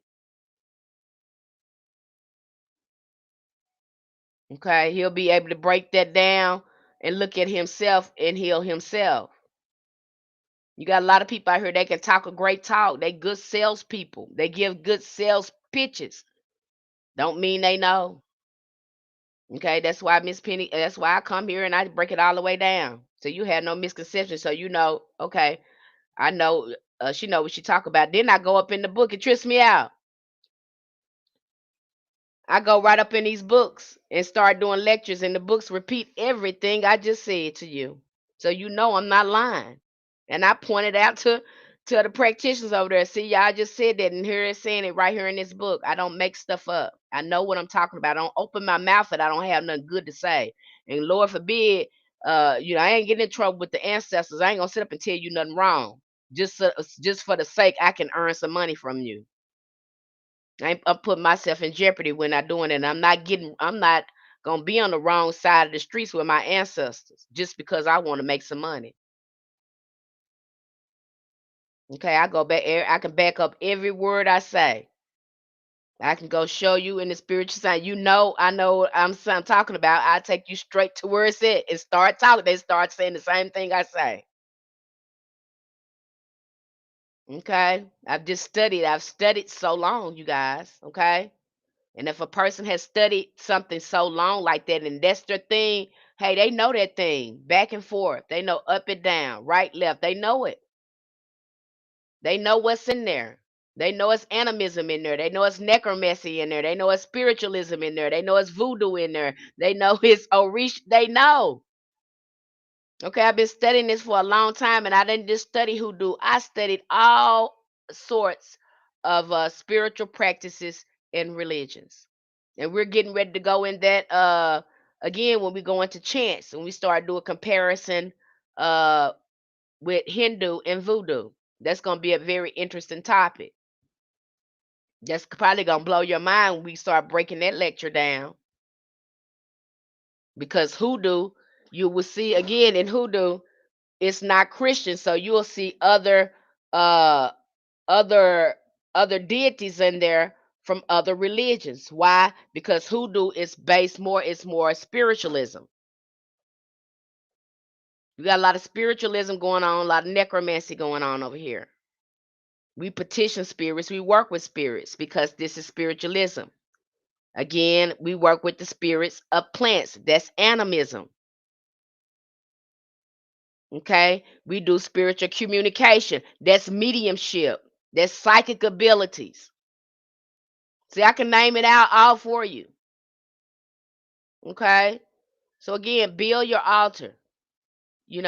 That's how you're gonna really get in your magic. Yeah, you'll see magic in books. People do their different spells, but I tell you, once you follow your ancestors, they'll be showing you magic don't look like nobody else's, and it's not supposed to. They'll have you putting again tapping into your own magic, and they will tell you how to put things together once you understand how they work. They'll start you put that over there. Or they'll just intuitively, you'll just start putting things together. And when you're doing that intuitively, that's them guiding you. When you're using your intuition to put your spells and stuff, that's your ancestors. That's why I tell you, over there, you're going to trust yourself over there. Because I'm telling you, did your ancestors say, well, that's right, baby. It's right. If you intuitively was led to do that and your ancestors said, do it, baby, it's right.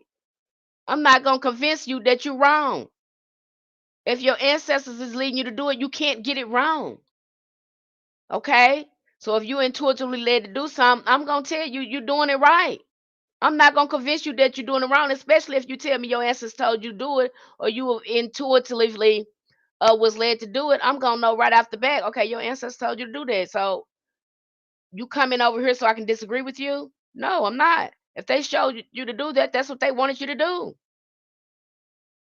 And that's really what needs to go on. There needs to be some empowerment there, giving you the confidence, putting the power back in your hand and letting you know, keep reaffirming to you, you got the power. That's what needs to happen so you won't be lost and you won't be confused. If your mentor is not doing that, then what are they doing? And then telling you the hard things you don't want to hear, because this is not a feel good thing over here. We can't do everything to feel that makes you feel good, because again, we have to keep you mentally and spiritually safe. I hope I'm making sense to you. Okay. And again, this is about to repairing and healing your family line. When you start doing the ancestral work over here, that's what that is about. And when you understand what happened to your ancestors and why they created hoodoo, you won't be misrepresenting hoodoo. And you will be more focused on the ancestors than anything, because you just can't have hoodoo without ancestors. And I don't care what you see on here. I don't care what you heard. And people up here playing with you and watering stuff down. That's what's happening here. And I'm not gonna do it. I'm just not gonna do it. I'm not gonna come here and show you a whole bunch of work to do on here. I'm just not gonna do it. That ain't helping you, because that's not the power to the work. That's not helping you. We need to talk about the power to the work. Who is the power to the work? The ancestors. Not that magic spell you seeing up there. They don't have, get that out your mind. They don't have nothing to do with the power. The power is coming from the ancestors. Had you not had a relationship with your ancestors, been working with your ancestors, you would not be able to do the work. And you're going to work with a spirit. You working with a spirit every time you pick up some roots, some herbs. You're working with spirits. We conjure over here. Even in the conjuring, when we get over there, breaking it down to them, I'm not sure if everybody understanding that over there in conjure. But with conjure, again, you're gonna be working with other spiritual systems. Okay, it won't be a surprise to me. It's never a surprise to me when I see somebody in hoodoo and they working with Buddha. You see somebody in hoodoo and they're just working with the Orisha. That's not a surprise to me. Why? Because we do conjure over here. Okay, and we petition other deities. We make friends with other deities. Because how did we learn to do that? We learned to do that by developing a relationship with our ancestors. That was the first that was our first course of mediumship of working with our ancestors. Now we got that down pat. Now we can make friends with the permission of our ancestors with other spirits. Now we know how to petition them. Now we know how to set up a table for them. Okay? So in Conjure, we go more into working with different deities in different systems versus in root work where we're only working with angels, saints, ancestors. We're only working, plants. We only doing that over there. That's root work. But when you jump over to Conjure, that's a whole different ballpark. Okay? Now you're working specifically with deities and other spiritual systems. Hey, how you doing, Lamar? Thank you. Peace and blessings to you too, beloved. Okay, so the conjure is totally different, and a lot of people that think conjure is the same, and it can be blurred because we do a lot of root work. Does consist of working with spirits, but conjure is taking it to another level because now you're learning to work with different spirits and other spiritual systems. Okay, so and it seems blurred sometimes because in root work we do spirit work too. But a conjure is another level because now you're working with other spirits and other traditions. Okay, so it's different. And you probably work with a variety of spirits. Some people work with goetic spirits. Some people work with spirits in other religions. But we break that all the way down in conjure. So conjure is a little different from ritual root work. Okay. That's for the high steppers, the ones who ain't scared to call on who they want to call on and not scared to work with these spirits. Now in conjure, you'll see too, some of these spirits like to make pacts with you. You gotta pay them. That's the difference with conjure. Some of them like to make you gotta keep your end of the deal. Okay, most of that is gonna be packed, more packed like versus over there in root work, you give offerings and things like that to get stuff done. But over there in Conjure, you work with a variety of spirits that want to be paid, and some of them want to make deals with you. You get some angels like that too, especially if you're doing any type of high magic and you're calling that angel to your table. And they might say, okay, I'm going to work with you, but if I work with you, you need to tell everybody about what I've helped you with. And you need to talk about me because I want people to be calling on me, working with me. You got some angels like that. Okay, especially when it comes to Metatron and Sabathon, some of them will tell you that. They're like, okay, I work with you, but you got to tell everybody about me and what the work I do because there not enough people talk about me. And so that's how they want to be paid, some of them. Okay, so you'll get that. That's just like Saint Expedite.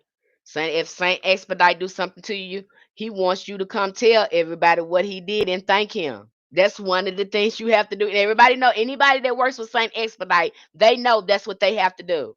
And you'll have them just spontaneously say, "Thank you, Saint Expedite, for doing da da da da da," because they know they got to keep their side of the bargain. Some of it is simple and some of it's not simple, but that's some of the simple things that they require. Okay, I hope that made sense to you. Okay, and the things that has to be consistent in your hoodoo or your in the hoodoo lifestyle: cleanliness, regular spiritual hygiene, making sure you taking your baths, doing your flow washes, keeping your house clean. Okay, keeping your spirit and stuff clean too. All that goes together. Don't just clean the outside of your boo boo. Clean the inside of your boo boo. Okay, you got to get inside your mind and your spirit and make sure you pushing all that negativity, all that things that hindering you or holding you back. Make sure that's cleared out. Okay, you get over there in our Know Thyself membership. That's what we do over there. We do the psycho spiritual work because hoodoo is psycho spiritual as well. If your mind ain't right, you ain't gonna be doing too much. Okay, consistency. Be consistent. Yes, you do have time. Matter of fact, you got more time than money. That's why you're over here in Hoodoo. So yes, you got time. Okay, you got time. If you ain't got time for Hoodoo, then don't think Hoodoo gonna have time for you. Because our ancestors had more time than money, so they were able to invest their time and energy into their magic, into again their ancestral veneration. Character, do the shadow work. You know, I see some people over here, they just as ragged as they want to be, honey. Got they mouth on folks. I mean, when they talking to people, they kind of got to call you out your name. You know, some of y'all like to be called bees and other little names like that. You think that's so cute, but that's so low frequency. Forget what you heard. Okay, because that's gonna get messy at the end if that's what you're vibing with. If that's how somebody got to talk to you to get something that's let me know that something wrong with your mind. And then when they disrespect you and all that stuff, you're mad. But hell, when they first talking to you, they was disrespecting you. So what did you expect? You what drawed you to them because you knew they could do hexes and all that kind of stuff. And now you're looking crazy. Now you find out who they really is. Now you surprised. Why is you surprised? Because that's what you was attracted to. Again, do the character work, do the shadow work. Power without maturity harms you and others. Because you go in there, you get jealous, you get mad, you want to throw folks in pots and jars and stuff like that. And your ancestors ain't even told you to do that. They didn't triggered you to grow and look at yourself. And instead of looking at yourself and doing some introspection, you're going to go in there and throw them in a pot or something.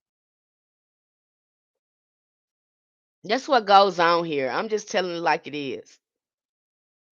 Okay? So do the character work. Don't be out here like that raggedy. There's a lot of folks out here raggedy. You know, they out here raggedy with it and y'all loving it. A lot of y'all loving that rag. You love toxic stuff, you know. And I can't get too mad at you because they have normalized dysfunction. You ain't gonna really know how sick you is until you start healing. And you really not gonna see what kind of environment that you're living in until you get out of America and visit somewhere else. And you be like, dang, these people actually they think totally different. Their perception on life is totally different versus what I grew up in and was watered down in. All the denial and the fog start to really fade. Because I mean they work hard over there with that psychological warfare to keep you sick in your mind, your body, your spirit. And see, you don't know that, you don't see that because you're not doing the work. You drinking the poison. You done drunk the Kool-Aid. So you all up in there thinking, oh, it's just as fine. You love the poison. Okay. We love being entertained. We love to watch what these people are doing. It's crazy. Instead of focusing on ourselves, we can tell other people. I don't think they should have did that. Well, what you would have done? What think about what you would have done, and then work on you. Know stuff about you. We know more stuff about other people than we know about ourselves. We don't even know our ancestors. We don't know our folks. We don't know they patterns, their characteristics. But we can tell you everything about somebody else. We know them down pat. We done studied them, but we don't know nothing about ourselves. We don't want to look at ourselves. Do the shadow work. Consent. Don't work on people without permission unless it's clear protection or life and safety. You need consent. All you people want to be doing love spells on folks and stuff. Get consent. Okay? Stop it with the madness and the love spells and all that stuff. You're gonna do a love spell, do one on you. Because obviously you gotta get somebody you trying to make somebody love you. You don't love yourself. That's the problem. So you stop do it on you. Because that's what it says. You come to me telling me somebody love spell. That's the first time I say, do it on you. Do the love spell on you so where you love yourself, where you ain't gotta be running around here trying to make nobody love you. You don't want to do that though. You don't want to do that because that means you got to fix some stuff. I'm gonna tell it like it is. I'm not gonna up here telling you to hex folks, do witchcraft and all that stuff. I'm not gonna tell you that. That ain't gonna help you. Because a lot of y'all power hungry, and it's just like giving a dangerous weapon to a child. And some of you don't need to know that because you're not willing to do the work. So I don't recommend a lot of people share a lot of stuff with a lot of people because I've had people to come to me, they don't want to do the work. They're actually coming to me to try to stop from doing the work. See if there's a way around it. It don't work like that. And I'm not going to help you with that. Okay? Not going to do it. Community. Trade knowledge with peers. Don't isolate. That's why we have a community over there, and I have to get more about that community. Because we over there in a private community. If something worked for you, or you try something, share it with the next person. You don't have to share them every details about the work you did, but you can tell them the direction you went in and how you understood the working, and maybe share something with them. Okay, community, and listen. There ain't no sense in you doing the work if doing trying to do hoodoo if you're not gonna dive deep and do the work. Learn about your local plants, your waters, and your seasons. Learn about those things. That's one thing why we carry the almanac to find out what's going on. What can we plant? And I usually tell people if you want to get a more deeper relationship with plants and really, you using plants in your magic or whatever, grow something. It need to be something simple. Get you a plant. It can be an easy plant to take care of and start talking to that plant. Because you need to be making friends with these plants and trees. That's why I tell people you need to go out to these trees and be trying to make friends with these trees and plants because these are your spiritual allies. It's more than just throwing stuff in there. You need to sit yourself down and talk to these plant spirits because they've been helping you in your magic. So you need to be sitting up under the tree or growing some type of plant so you can be developing a relationship with them. I hope this makes sense to you. You don't even know what the plants do. You don't even know why you putting herbs and stuff in there. You realize it's spirits in plants? They already told you they're living organisms. They already told you that water is alive. They've told you all of this. Yet you are approaching it with all sorts of disrespect, not honoring it, not giving it an offering, not developing a relationship with it. All of this is important. Okay, so that's why I break all of this stuff all the way down in different sections and showing you what's in hoodoo, what's indigenous to us, what methods did we use, all the options to do ancestral veneration and communicate with your ancestors.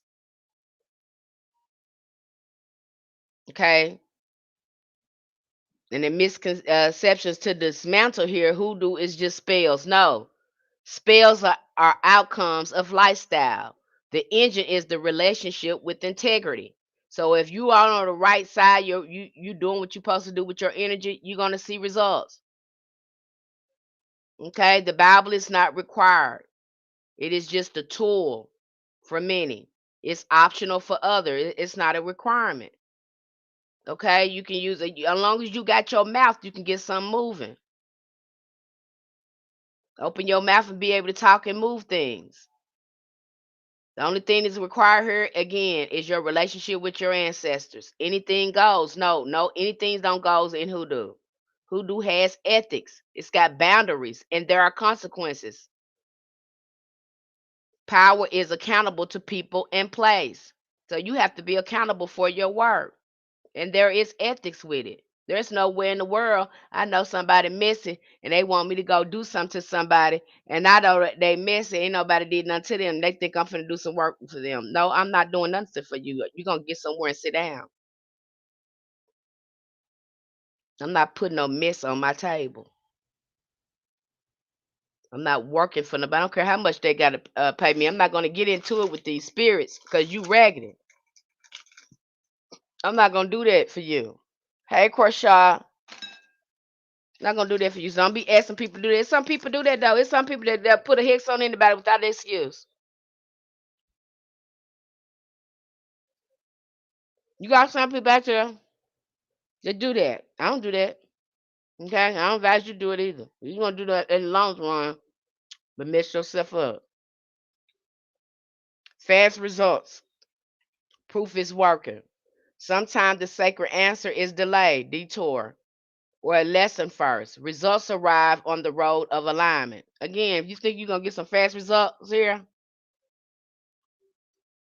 and you ain't in alignment with the work and you ain't did the work, don't expect no results.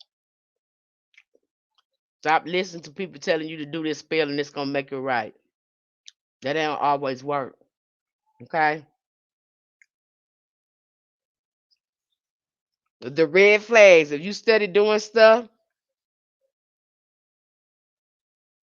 and you're not aligned, this is what you're gonna experience. You're gonna experience constant confusion. Because I have people come in there and say, I'm so confused. I got my ancestors altar up, but I'm confused. I don't know what's going on. Then when I ask them, what's on the ancestors? I got my auntie up there. I got my, you take them folks down.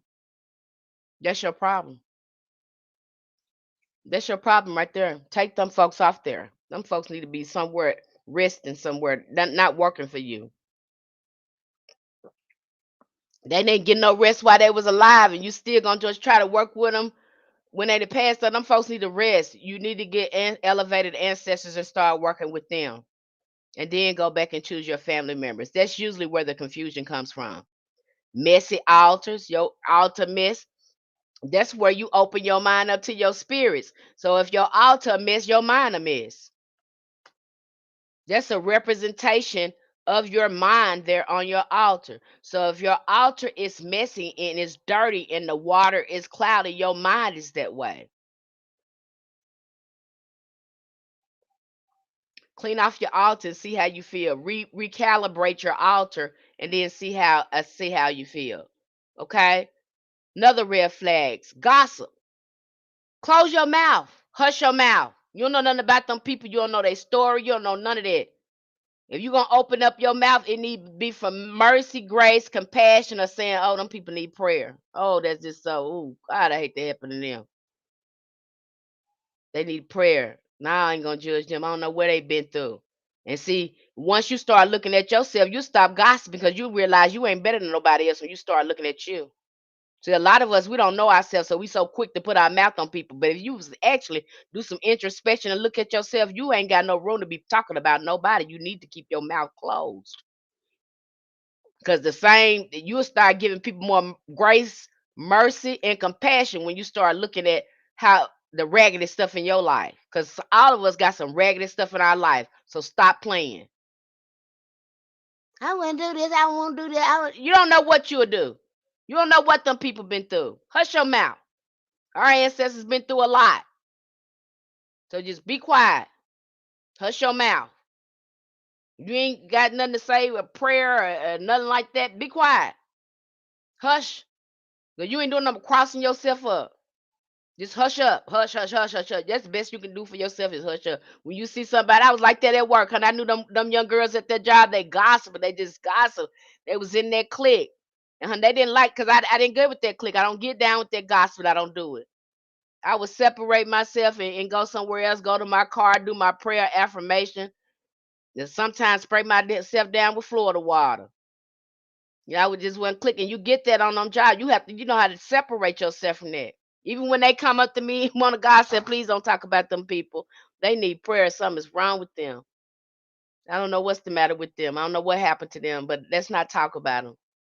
Well, Miss Penny, I'm just saying, I know what you're saying, baby. I see it too. But let's not talk about them. Let's just I don't know what happened to them. Just pray for them. Okay, we don't want to be God. You got this and that's, and you'll see how much of a bad habit it is for you when you. It's hard for you to shut your mouth and go the other way. You don't got nothing to say. If you got anything to say, you need to be talking about yourself. And I don't know why. I don't know why I want to put my mouth on people. I know shouldn't be putting my mouth on people because I ain't got no room to talk about nobody. If you gonna say something, say that. Okay, don't be gossiping on these people. So, oh God, I hate that happened to her. I wonder what happened that happened. But stop it. Some of us love that the people that gossip and put folks down so bad, especially on this TikTok app. People that went home and ended themselves because your mouth is raggedy. And you want to put in your life is probably raggedy, but you want to beat up, use your words to beat up on other people. Stop that. Don't do that. You might as well you're practicing black magic every time you do that. You are you are in contact with these lower vibration entities with them when you're doing that. You're in cahoots with them. That's why you need to shut your mouth. Stop talking. Okay, you really saving yourself. Okay, I know everybody else doing it, Miss Penny. Just because everybody doing it don't make it right. They remember it was right for you to be a slave. It was legal for you to be the slave. So was that right? It was legal for you to be enslaved, for your ancestors to be enslaved. Was that right? If all them people was doing it, did it make it right? Use your mind, okay? Keep your mouth off, folks. Cause that's probably how you crossing your mouth, yourself up, getting with people gossiping and all that stuff. How is the gossip looking? Is it to uplift the person, pray for the person, or you just want to get in on them? So you gonna have to focus on your raggedy stuff. I have to keep it real like that with you guys, okay? Broken promises. You doing stuff and not keeping your word. Keep your word. If you say tell your ancestors you're gonna do something, do it. If you say you're gonna do something spiritually for yourself, for your upliftment and elevation of yourself or your ancestors, do it. Okay? Working from panic or spite. If you know you ain't got no peace in your spirit and you go in there and start working out of that type of energy, it's not gonna move nothing. Don't panic. Always keep your form of peace. Keep yourself regulated. You have to be from a place of peace when you're doing something. Okay? You can't be in a place of worry. Because we have to stand on faith. All right. Don't go in there with that. Because you already know everything gonna be all right. You know your ancestors with you. You know you've been doing the work. There is no reason to panic, okay? Or be revengeful towards anyone. If that stuff is going on, again, it's lowering your frequency. Or you just ignoring dreams or omens. You got some people going in and they get a reading, honey. You get in divine guidance. You tell them what to do. They go out and do the opposite of what the reading told them to do. I see it all the time. I see it all the time. Y'all, some of these people they'll go get readings and we giving you the divine guidance, but you don't want to do it. You go do something totally opposite, then find out, then you wonder why your life raggedy because you never followed the divine guidance. You didn't want that. Okay, now stuff over here looking raggedy because you decided to do what you want to do and not follow your ancestors. You ain't doing what they told you to do. And now you wondering why things are out of whack. It's out of whack because you didn't take the divine guidance. They told you what to do. You didn't do it. Okay, hey Jasmine. Again, follow the guidance. These are all red flags. And I know some of you think that you can find a loophole to some of this stuff. No, there is no loophole. It's a loophole if you want to get over here and mess yourself up. Yeah, you can do that. You can jump in here if you want to and mess yourself up, start conjuring and all that sort of stuff, and start working with spirits without your ancestors, all this stuff. You ain't gonna do nothing but get yourself caught up in something. That's all that's gonna happen. Okay. Hoodoo was forged under pressure. It is the medicine for survival, dignity, and repair. Use your power to protect the vulnerable, heal lies and cycles of silence, shame, and harm. Because that's what we actually do over there. Okay, we do the work over here. All right. Build prosperity with integrity and not desperation. Stand for justice in practical ways. Okay. When you live hoodoo as a way of life, your home gets quieter, you get more peace, your spirit gets more steadier, and your work gains weight. You're going to get better and better at it. Okay, you're going to get better and better at it the longer you do the work. You don't chase every shiny spell. You're not going to be chasing every shiny spell. You're going to be reaching for this and that and this and that. Okay? You move with purpose, fed by the ancestors, corrected by conscience, and carried by rhythm. The magic is not the candle. It's you. It's you. It's you. It starts with you. You. You. Okay? So remember that. And I'm always going to take you back to that. If you're telling me something that's going on and if nothing is not popping, we're going to do some probing. And chances is when I start doing probing, we're going to find out the problem and that's where you should go. There and when again, we see it, do the work, don't avoid it. A lot of us do a lot of avoiding. We don't want to look at our emotions. We haven't been taught proper emotional regulation. We haven't been taught to be able to articulate and talk about our feelings. And some of us don't know what we're feeling. We don't know the word to the feeling. And so over there, like when we um again, the shadow work program, we're going to be breaking all of that down, getting you familiar with that because the um more emotionally intelligent you become, the better you can express yourself in a healthy way. And so we get the regulating that, getting you used to talking about how you feel. And that's something that our ancestors were not able to do. So again, we grab back that freedom and that liberation because our feelings do matter. Okay, how we feel matters. What happened to us matters.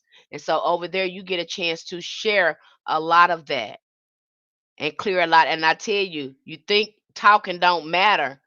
You don't know how talking gonna save your life and how powerful your mouth is until you have to heal yourself. And you see the power in your words. That's why opening your mouth is so powerful. And sometimes closing it is essential. Okay. I hope I'm making sense to you and I'm not losing you because I'm gonna break it down to you like this. I know this they doing the ancestors wrong, not doing it right up here, showing people stuff, and you not talking about the ancestors, and that's the core and the heart of the word. It's no sense in showing them that if they don't understand the spiritual science of hoodoo. Stop showing them that and they don't quite understand it, then they go home and work it and they mess something up because you didn't properly tell them. Stop telling people that are getting out of Christianity and they saying, oh, they don't want to use the Bible. Don't tell them that using the Bible is necessary because hoodoo is not Christian. If they don't want to use the Bible, they don't have to.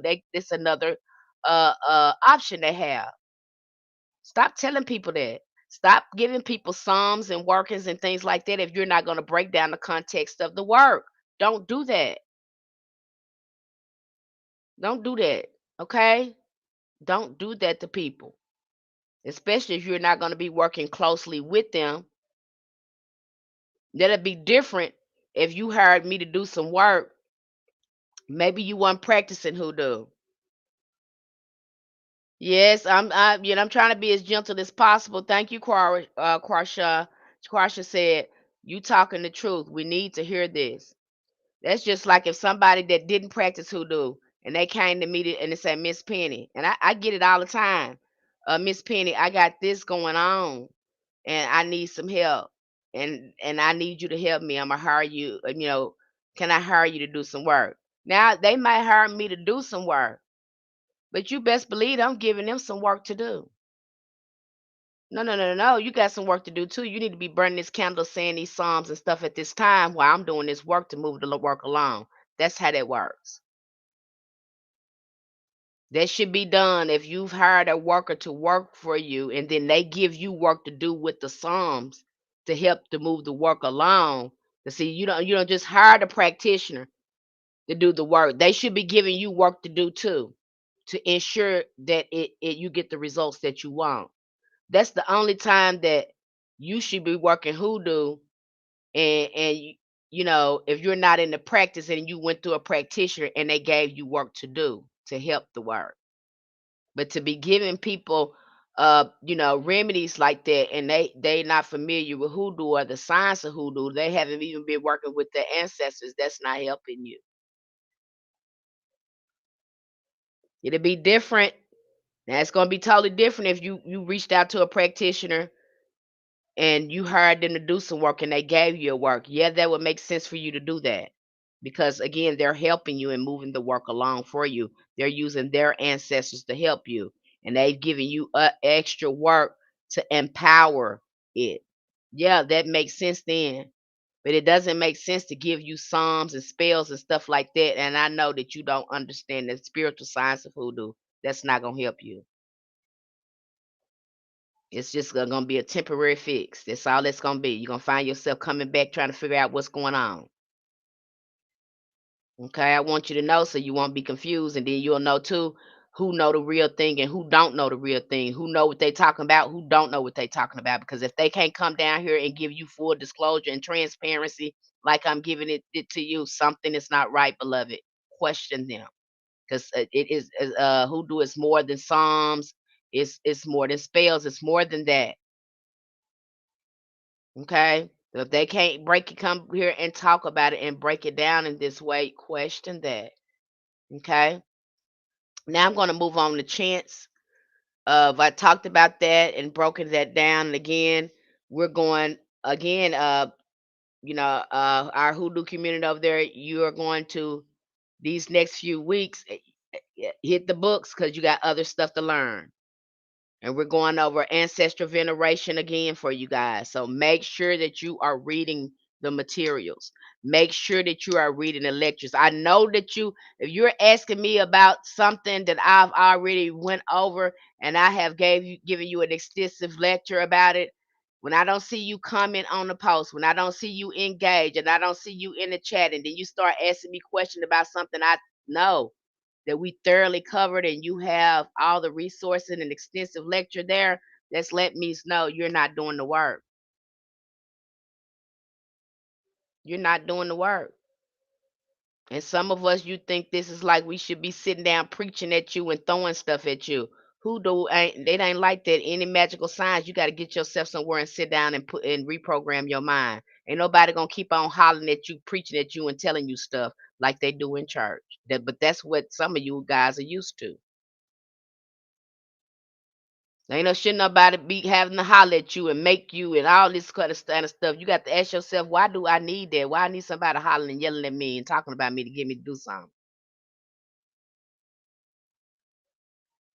And because that is the foundation of hoodoo over there, you guys in our community, you're gonna hear in those lectures me bringing that to your attention and holding you accountable for your ancestral veneration. Because if you're not doing it, it's too much information over there for you not to be doing ancestral veneration. You ain't doing no messing yourself up. Because that's the first beginning of that. That's the beginning of the initiation process is getting your start communicating with your ancestors. Nothing is jumping off without it. So stop trying to bypass it. And you're not going to learn more about it until you get busy with it. And you have so many resources over there to get you comfortable and get you started with it. It's just absolutely no reason for you not to be already knee deep in ancestral veneration. It's just no reason for you not to be in there, especially over there in our community. I'm holding you accountable over there too. You're gonna hear this same lecture over there in some of our lectures over there. You're gonna hear this same conversation in the lectures over there because I'm holding y'all accountable. Because again, I'm not seeing the indication of a lot of ancestral veneration. It is more than spells. What made me start with ancestors is because I was very close to my grandparents. That's beautiful. Okay. Thank you for sharing that. Love your whole self, Tara. That's the beginning of it. So stop trying to buy. Say, you scared? I'm scared. I'm scared. What you scared for? You a spirit. Get that out. You a spirit. Stop thinking you a person. You ain't that. Somebody trick you into thinking that you was a person. You're not no person. You're a spirit. That's the real you. So I don't know why you scared of a spirit and you are a spirit. Get real. You working with spirits. You working with plant spirits.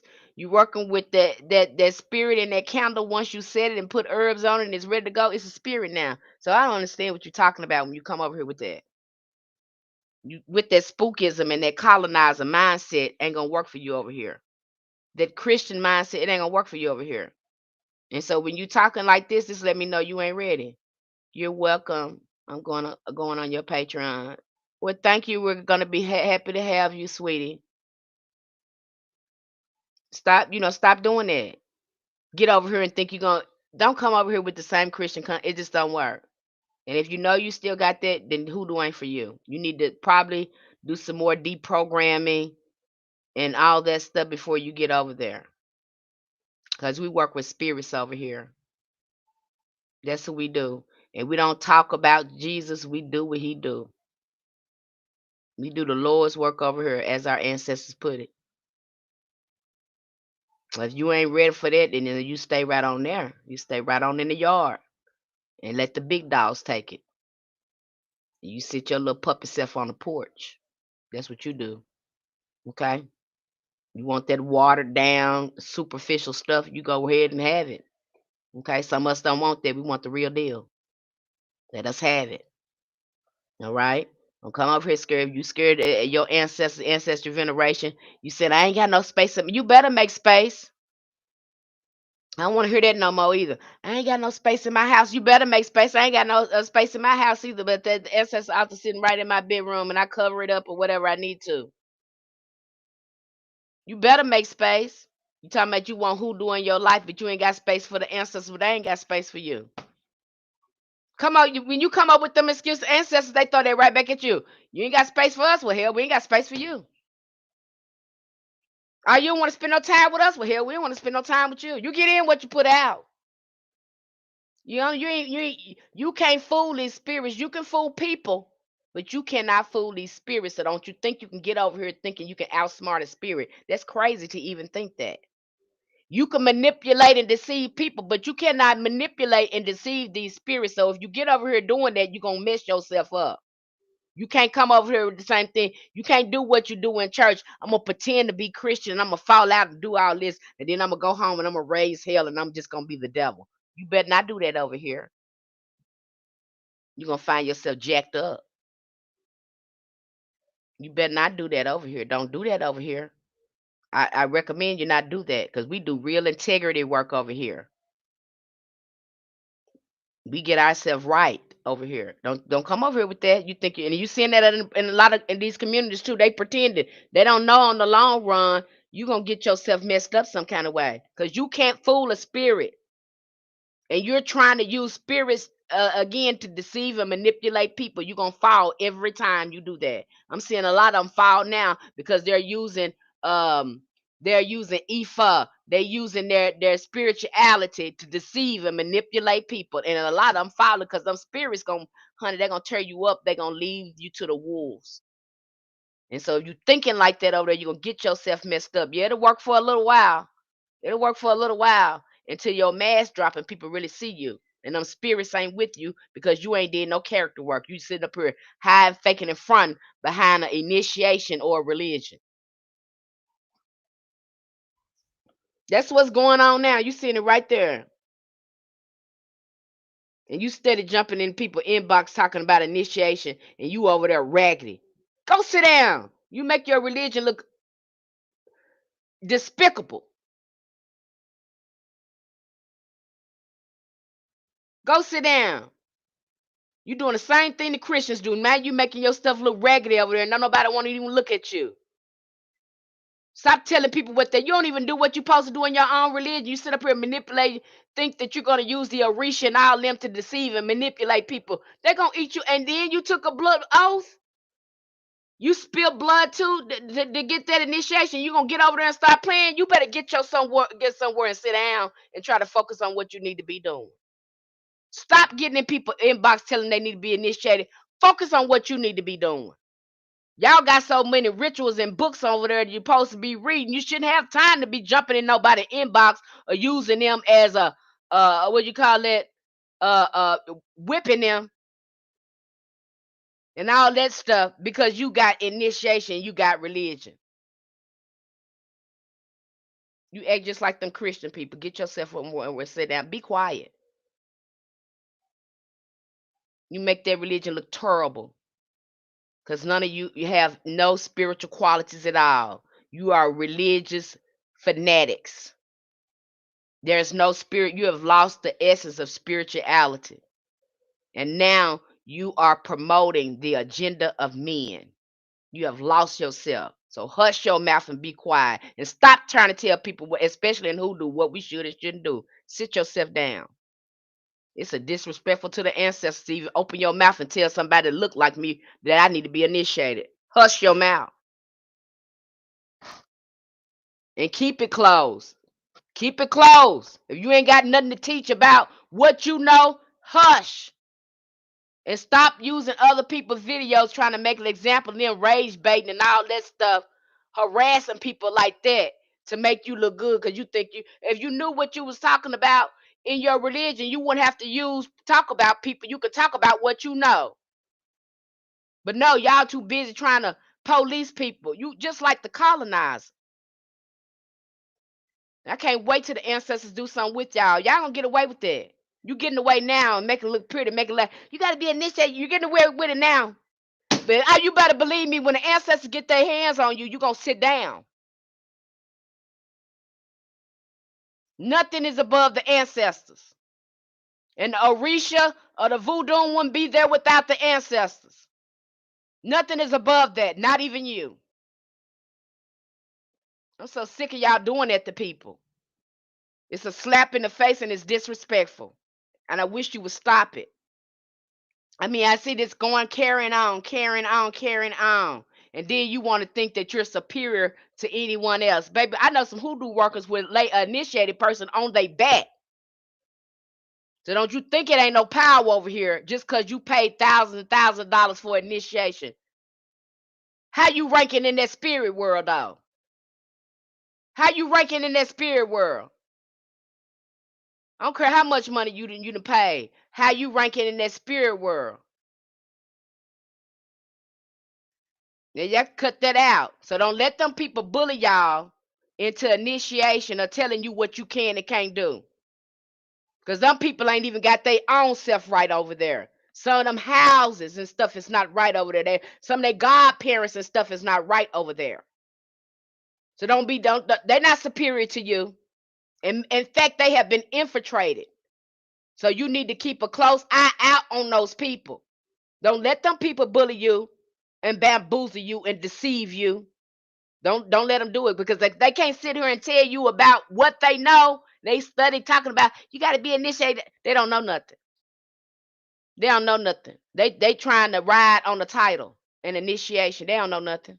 They don't know nothing. Because if they did, they'll be too busy talking about how good their religion is and what the answer. They have too many spiritual experiences to be sitting up and talking about somebody else. The Orisha ain't told you to police nobody. In fact, they told you to mind your own damn business and grow in spirit. That's what them spirits tell you to do. You're supposed to be still growing.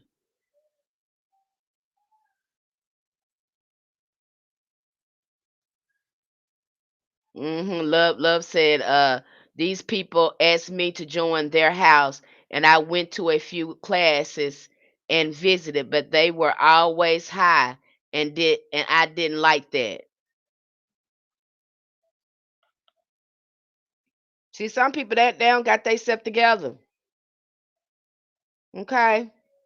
So don't be and that now more than ever, protect yourself because they are everywhere. It's so scary. And it sounds just like uh like they did us the last time with Christianity and try to they indoctrinated us into that. These people are try to heavily indoctrinate you. I don't want to see them come down my time now. I don't want to talk about it. A lot of them being exposed. A lot of these people, a lot of these folks that's in these ATRs are being exposed now.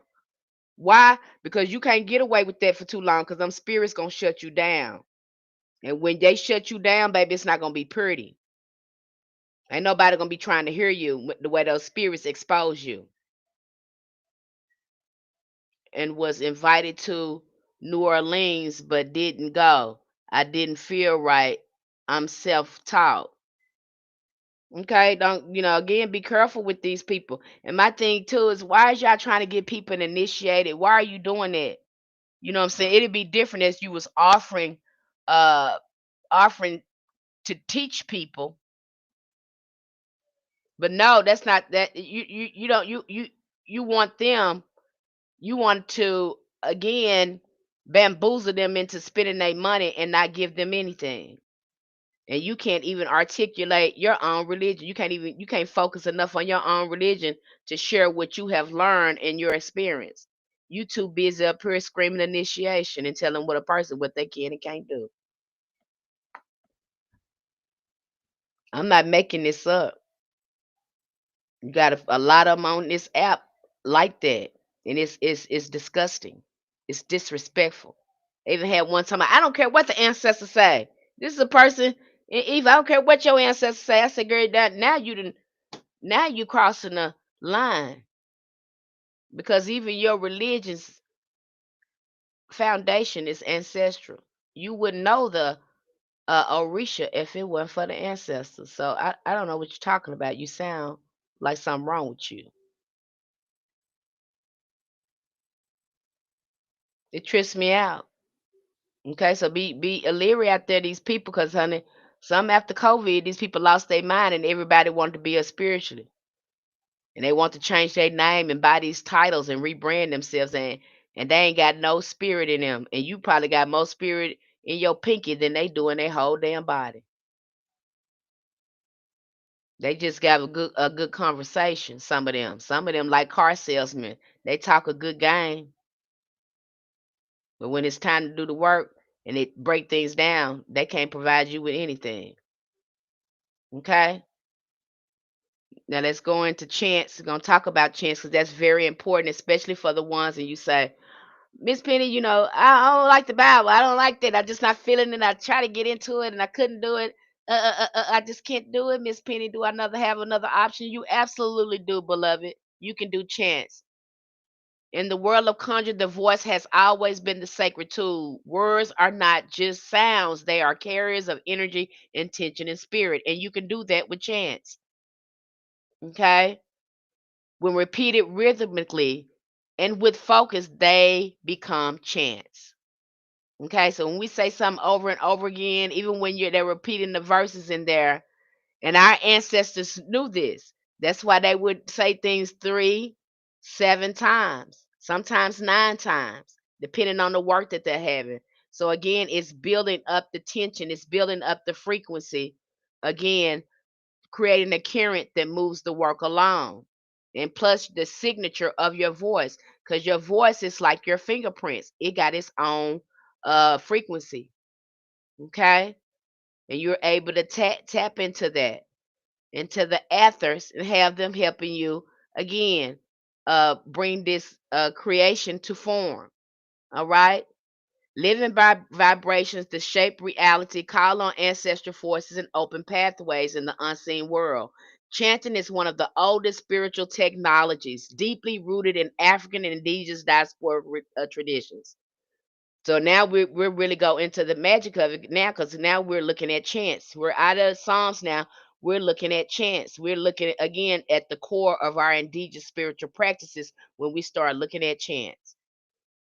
And so when you start looking at Bible verses again, we can look at Psalms from a different perspective when we look at the power of our voice. Okay. And while we are repeating the Psalms like that, why am I repeating this? It's to build the energy, to build the frequency.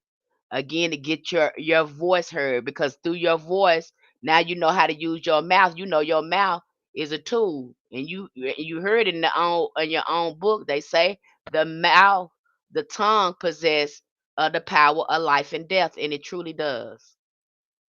Okay, so we do cover chants. We're getting ready to go deep into chants over there, giving you another option too. And I kind of like it because the more, again, I like chants. The more you look more into chants and look at the science of it, you're just like, wow, why wasn't I? Now I understand more about why we repeat the verses. And now I have another option to empower my work when I'm going in and do conjure work. I know how to use my mouth now. If I can repeat something, I can build the energy. Okay. So again, we're learning more about your power and the power of your mouth when we get into chants. And this is the old people still do it. You got some people that still do chants, still do mantras that come from us. Okay. We know the power of our mouth. Modern science is now catching up, affirming what our ancestors already knew. The voice is medicine and sound is power. Okay. Chants in the tradition of conjure. Hoodoo often is misunderstood as being dependent upon Christianity. Okay. But hoodoo is far older than the Bible. While psalms and prayers became tools of survival for our enslaved ancestors, the foundation of hoodoo rests in African and Indigenous practice, and words, rhythm, songs were core elements of the power. Hey, sun kissed. Hello, peace and blessings to you. That's why our ancestors, they did their ring shout. They was clapping their hands, going in their ring shout, and they would keep repeating the same song over and over again in that ring shout. Okay, they building that power. They building that ashe. Okay, this is why they was doing that. And you will see that they still do that in Africa, in some of our spiritual practice in Ifa too. They're building those drums and they singing those songs and those chants. What are they doing there? They're building the energy and the frequency. That's why I tell people, when you go to your altar, you need to have church. It need to be play in church when you go to your altar. You having a whole ritual ceremony there. If you got to bring your drum there, do your drum. You need to play your music there, play your music, because your music is going to help you reach into those frequencies you're trying to reach into. If you're needing a little help with that, again, play that music, because music open up portals. So again, you can tap into that frequency. Guess I'll start singing hymns. Yes. If you got to repeat it again, because you opening up that because you're getting ready to work with that frequency. You're getting ready to work with that vibration and do some stuff. So again, you need to be getting on there, because that's how you're gonna be moving your word. Okay. So chants are very powerful. That's why you'll see a lot of witches. Let me go back to that. I gotta talk about the witches. Not picking on you witches. Um, but you'll see they use a lot of poems. They'll keep repeating a poem as a chant. Why? Because they're building power. Or they'll say the poem. That's really how they write a lot of their petitions. They'll write them in poems and keep repeating them as they do the work. What are they doing? They're building the frequency. They tapping in the frequency, raising the vibration. I literally sat the other day with my drum and my altar. I always dance in there and play music. See? Because you're moving the energy. You're playing with you're working with that frequency. That's why our ancestors did song, drum, dance, chant, all that work together. Because they were tapping into that frequency. And we all know musical is it is spiritual. It really shifts your mood.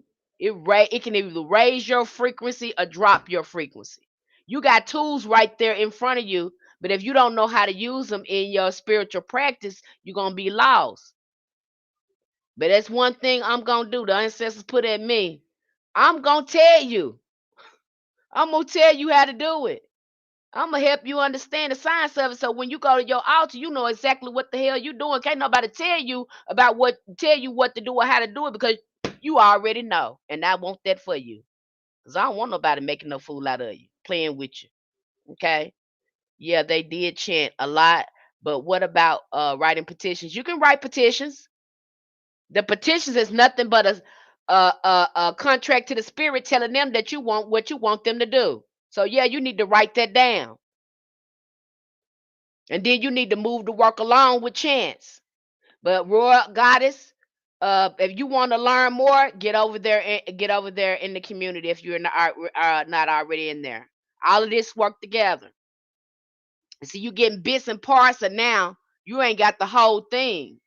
I'm only giving you bits and parts, but if you want the whole thing and how it works, get over there. Okay? Yeah, they did the chant, but what about the writing petition? Yeah, write the petition because that's how we do it in Hoodoo. We put the petition on the altar to whatever spirit we working with or whatever we do. We put the petition out there because the spirit need to know what they need to do. You talk with your mouth, okay? The spirit see what you doing.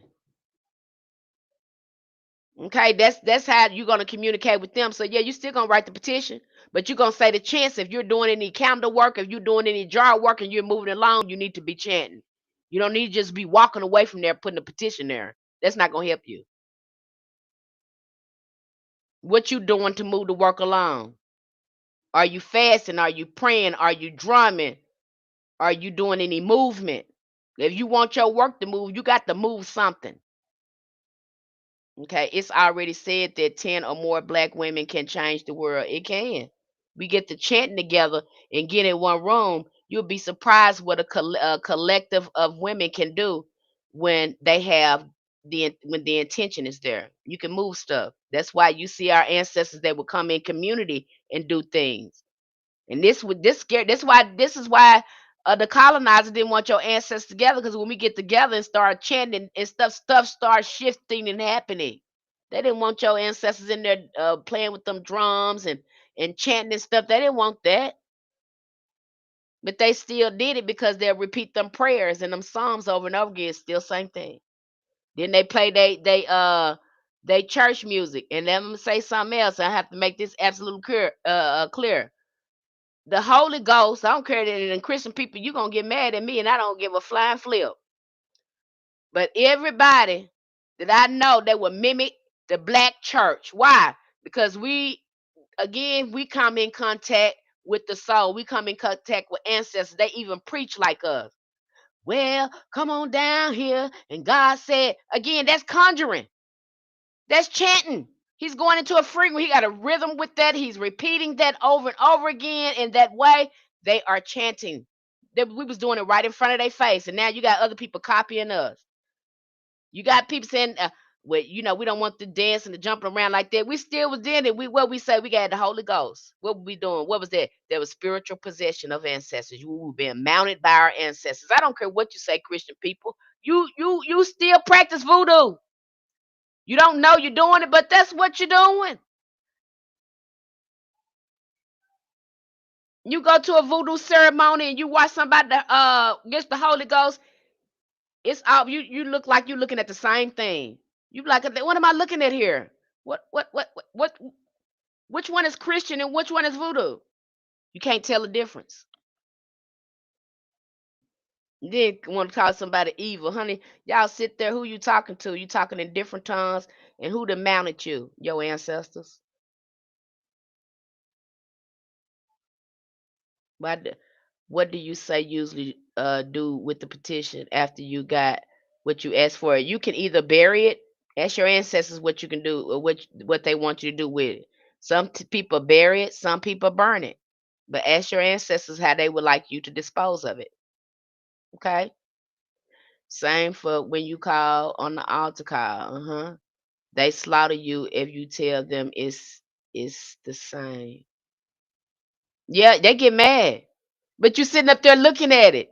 But when you ignorant like that and being indoctrinated, and that's the only thing that you know, and you haven't really studied spiritual science, yet you want to worship a spirit, but you don't know nothing about spirit. It's so crazy to me. You got to be blind and crazy to be in that religion because they require you to be ignorant in there. They do. They make sure. Honey, you find out, get you some knowledge in there. Them people be ready to do something to you in the name of Jesus and try to justify it too, honey. Okay, they do it too, honey. I know it's funny. It's funny, ain't it, girl? Uh-huh. They'll try to kill you in the name of they'll do something to you in the name of Jesus, honey. They will, honey. They mean that. You got they fanatical like that. Some of them, bless their heart, they fanatical like that. And it's a the obligation and the requirement to be a Christian is to be ignorant. They want you that way. Okay, they don't want you thinking. Okay, they don't want you think about nothing. They won't be able to tell you what to do, and you do it. You're not questioning. You doing any thinking in there, that then the devil is in you. That's the devil. Crazy. It's crazy. It's insanity. That's why I said you don't know how much your mind been messed up until you get over there and start doing your work, and you see how you've been traumatized by Christianity. You've been traumatized, and it's not on purpose. You know what I'm saying? It's not on purpose. It ain't their fault. But you're not gonna sit and see how bad they got your mindset until you start working on yourself, baby. You ain't gonna see it. I'm telling you, I didn't see it either. And honey, I can't tell you how mad I got when they convinced us that we came from Adam rib. And no, they was telling a lie. I get so mad every time I think I said, and I believe that too. I believe what y'all told me, and I know darn well I ain't never seen no man have no baby. And yet y'all got us up in there believing that stuff. I got so upset. You know, that's just another part of my grief work. And you know how delusional they had us, you know, had me. I was just so upset. I still get mad behind that. I said it's the audacity of me, and then y'all still repeat the stuff, knowing darn well we ain't never seen no man push no baby out. And you cannot continue. And then when we correct y'all tell us we the devil because there is no scientific proof of this whatsoever. That's why they don't teach the Bible in school. That's fact from fiction. They don't teach that in school. If everything was right about that Bible and it was historically correct, why don't they teach that in school? If it we wouldn't need a history lesson. If everything was correct in that Bible and factual, why don't they teach that in school? We don't teach that in school. You have to go voluntarily be indoctrinated and brainwashed into that. Okay, that's the difference. Okay. In Conjure, chants are words of power spoken over candles, herbs, or mojo bags to charge them with intentions. Okay, invocations used to call upon ancestors, spirits, and protective spirits. These are tools for transformation, spoken repeatedly until the words break through the mental resistance and shift in energy. And sometimes when you start saying some chants, I love this about chants because you can tell when something is moving. Because after you just said the chants for a minute, and then you take that breath to be quiet, to sit still and quiet, you can feel the energy shift. You can feel the power in the room from the chants if you're paying attention to it. Okay, that's what I like about chants. All right. Now, if this is something that you want to experiment with, you want to apply to your workings, this is certainly an option. And again, you'll be getting this free ebook if you go to our Spiritual Roots Hoodoo community on Patreon. This book is going to be available tomorrow for you guys because it's still Wednesday. Was it Thursday over there for you guys? It's Friday already for me. Okay, so don't go over there now thinking, oh, Miss Penny, it's not here. Well, no, it's not there because it's not Friday yet over there for you. Okay, it's still Thursday over there for you. So wait till tomorrow. You'll be able to get your free gift. And again, this is for an option for those of you. Maybe you're on your journey. You've been on the journey. It's a free gift for you so you can see how you can use chants in your stuff. It's a lot of religions that will have you blind. Catholic, Muslim, Jehovah Witness. Yep. Another thing that you can use too, and you can kind of see that too with Catholicism, they repeat the rosary. Why are they doing it? Because it's a form of chant. And when they're doing this, they're touching the rosary the whole time. They're doing the rosary. Again, all this stuff you got to looking at a lot of these religions. I have to break it down to you. All of it comes from shamanism. It started from indigenous spiritual practices. Then somebody decided, oh, I don't like this.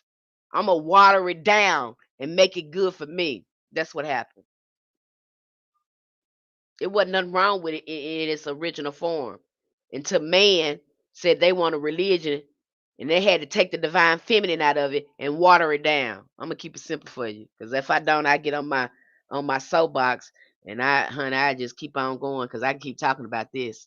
I keep talking about this, y'all. I can. Okay? And I break that all down to you too. I'm not gonna keep you confused. You're not gonna be confused. You ain't gonna be wondering what I should be doing. You're not gonna be wondering about that. That's not a good feeling. You're gonna have enough to try to figure out when you communicating with your ancestors. Ain't no sense in making it hard for you and gatekeeping and not telling you. It ain't no sense in that. You got enough to work with, try to figure out what your ancestors telling you. That's the only thing you need to be wondering about. Okay, like drumming or dancing, chanting creates an altered states that opens communication with the spirit world. Okay, that's what we're doing. We're shifting, we're altering. That's what we're doing. For those who do not wish to use scripture in their practice, chants offer a direct and ancestral way to harness word magic without religious attachment. So again, this is and then we go into two. We start looking into the ATRs and looking how chants are in different spiritual systems in the ATRs. We're also going to go over that too, and you're going to be given some of those chants if you're over there in our community. You're gonna get the book and you're gonna get the chants that's in there. See, we don't just study Psalms. I'm just not gonna give you again and give you options because I do realize some of our ancestors, not all of them was Christian and not all of them used the Bible in their work, and they still was some powerful root workers and conjurers. Okay, and even was they was using the Bible, they were saying things three, 7, 9 times. Why are they doing that? It's just a form of chant. They're building the energy. They're tapping into the currency. Some of them use drums to be a raised power. They did it all. Some of them raised the power by dancing, doing the drums, singing, and chanting. You'll see that, especially in voodoo. Okay, you'll see that a lot in voodoo.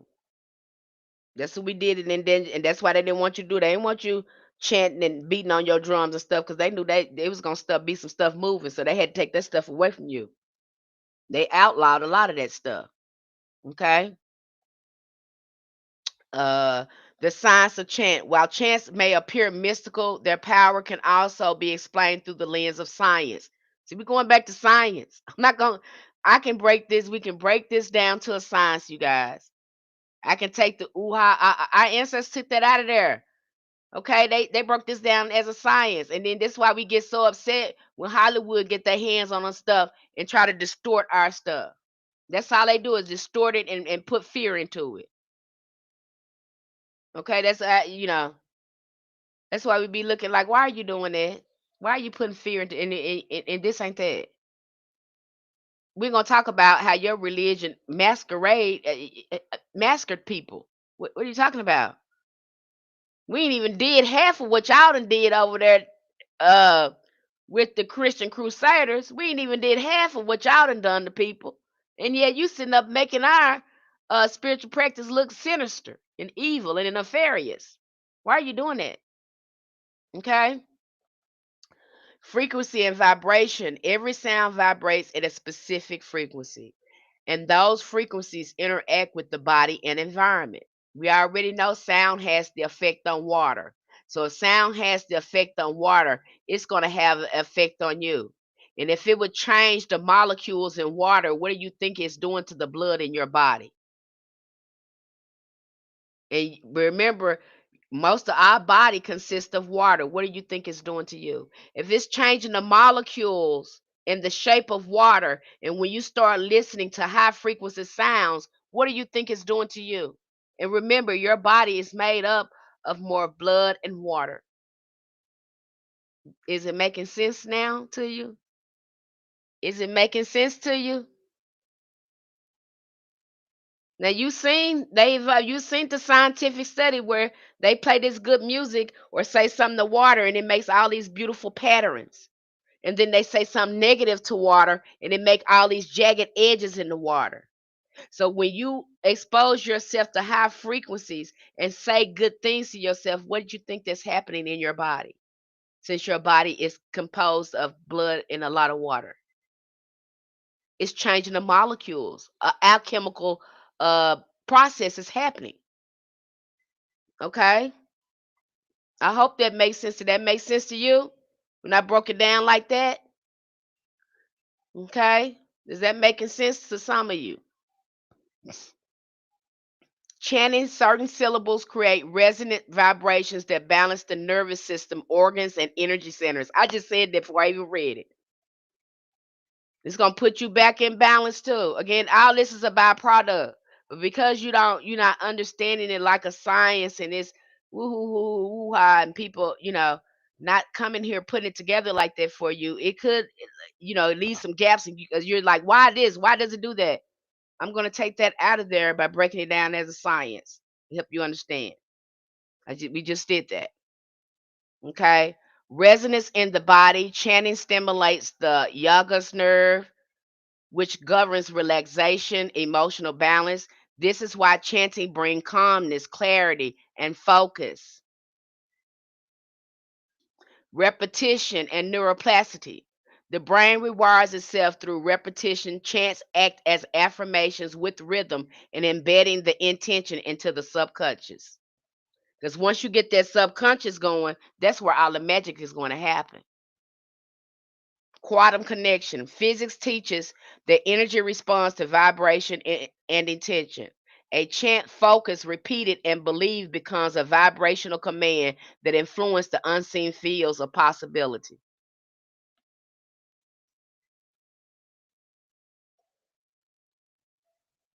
Okay, now you understand how magic works. Now you understand how sound works. Now you understand why you should keep your mouth shut and when you should open your mouth. Okay, now the book that you're gonna get, I'm going to do a little book review so you'll know what to expect from that book. Okay. And the name of the book is called The Healing Power of the Human Voice. One of the best modern resources on the subject of chant is The Healing Power of Human Voice, Mantras, Chants, and Seed Sounds for Health and Harmony. This book explores the voice not just as a communication tool, but as a medicine drum that tunes the body and the spirit. Okay, you're gonna want this book. Very good book. Happy to give it to you because it's gonna help you. The text approachable, blending spiritual insight with scientific research, making it valuable for both beginners and experienced practitioners. It introduces mantras, seed sounds, and healing chants that anyone can practice to shift energy, improve health, and access higher states of awareness. What stands out is how the book emphasizes the universal nature of chant. It is not limited to one tradition or religion, but a human inheritance that transcends boundaries. So this is for anyone. Okay. And you know that chants come from your ancestors. Where did they come from? It came from your ancestors. For conjure practitioners, the book serves as an excellent supplement. The practices align beautifully with the ancestral tradition that honors sound as power. The seed sounds described can easily be integrated into root work, protection rituals, ancestral offerings. It affirms that conjurers have always known the human voice is a sacred instrument capable of healing and commanding energy. The role of breath and spirit. In conjure, breath is the spirit of life force itself. When you chant, your breath carries intention out into the spiritual and physical worlds. Each word becomes more than a language, it is a vibration infused with life.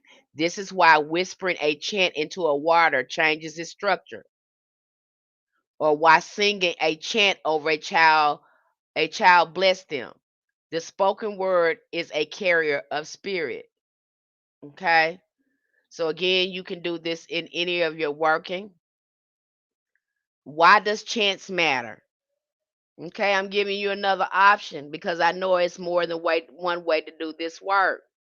And I'm gonna come down here and break it to you. I love coming down here, breaking it down here like that to you, because again, this gonna help you be able to spot the real from the fake. I love coming down here and breaking it down to you like that, because the next time somebody start talking to you, you gonna know whether they real or fake. Okay, ain't nobody gonna be making no fool out of you after we had these conversations. Cause you gonna know the real, who for real and who ain't for real. Okay, that's why I like having these conversations. You gonna know who know what they talking about, who don't know what they talking about, because they should be able to come down here and break it down to you like this. They should give you options. If you tell them, well, I really don't like Psalms, they should be like, okay, what about chants? Can you repeat something over and over again? Okay, let's work with that. Because again in spirituality, it's more than one way to do your work. I had to tell somebody that in our community because they said, "Well, I couldn't come up with that thing. That's why I didn't do it." Well, you should have did it with whatever you had. Our ancestors used whatever they had. If you can't get that particular herb, what do you have on hand that will work? They couldn't buy all these fancy herbs and all that stuff. They had to use what they had. What do you have on hand that'll work? I guarantee you got something in your kitchen on hand that will work. Okay. Hoodoo has always been a practice of survival and innovation. Our ancestors used what was available, songs, prayers, psalms. But the deeper truth is that hoodoo is not religious, it is a spiritual and ancestral. Chanting reconnects practitioners to the truth, allowing them to step beyond the dogma into the raw, indigenous essence of conjure. Because when you start chanting again, you're going back again, calling on your most ancient ancestors, because that's who was using chants.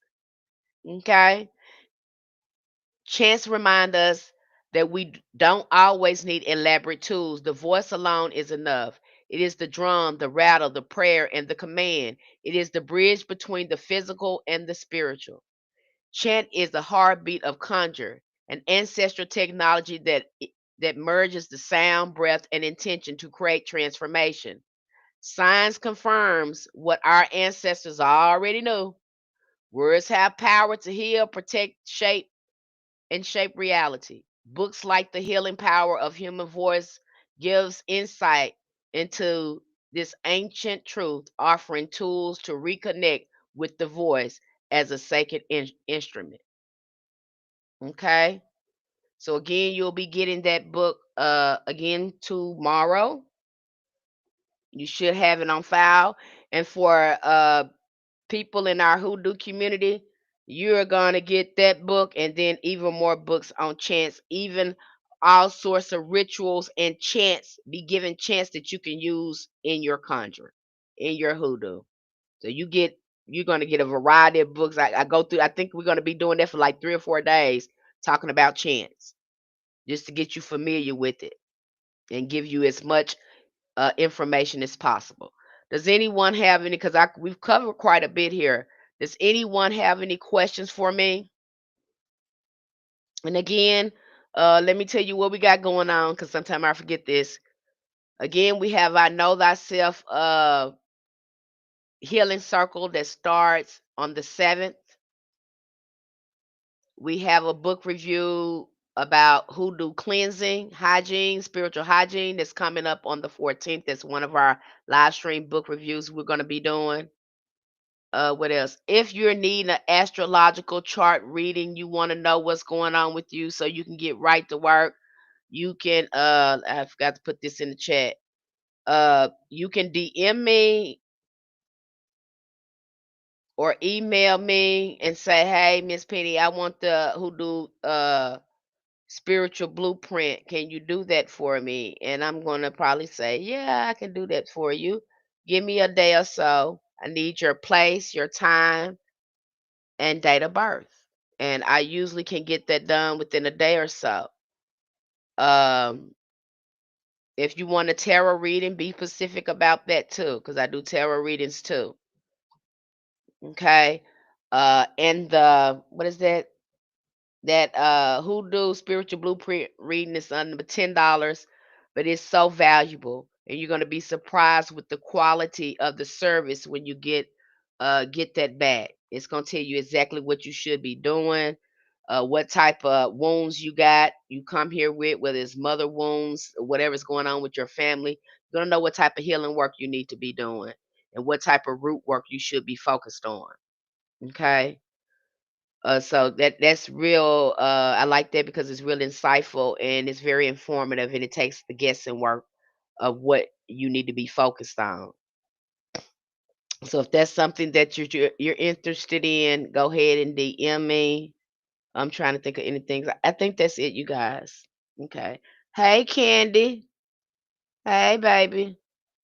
And so if there's anything, if you want to get the astrological reading, if you want to get a tarot reading, okay, you can DM me, um, or you can email me. I put my email address in the chat.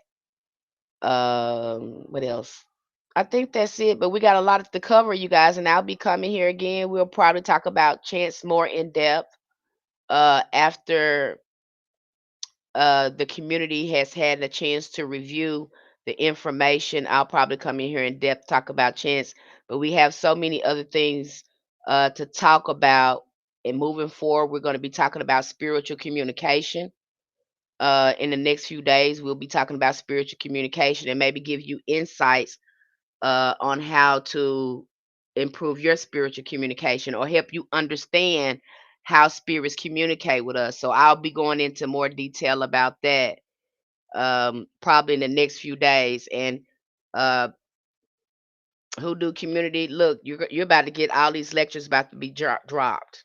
They're about to be dropped for you. So when you said this is what you wanted to talk about, you're about to get all these lectures again to help you understand ancestral veneration so you can get it started. Because if you're over there, you should already have ancestral veneration going. I don't want to hear it. It's not optional. Okay. Is get it going because again, this is our second time going over this. Okay, and again, get it helping you get comfortable with that. You have so many resources to get you comfortable with that because we have broken that down already over there.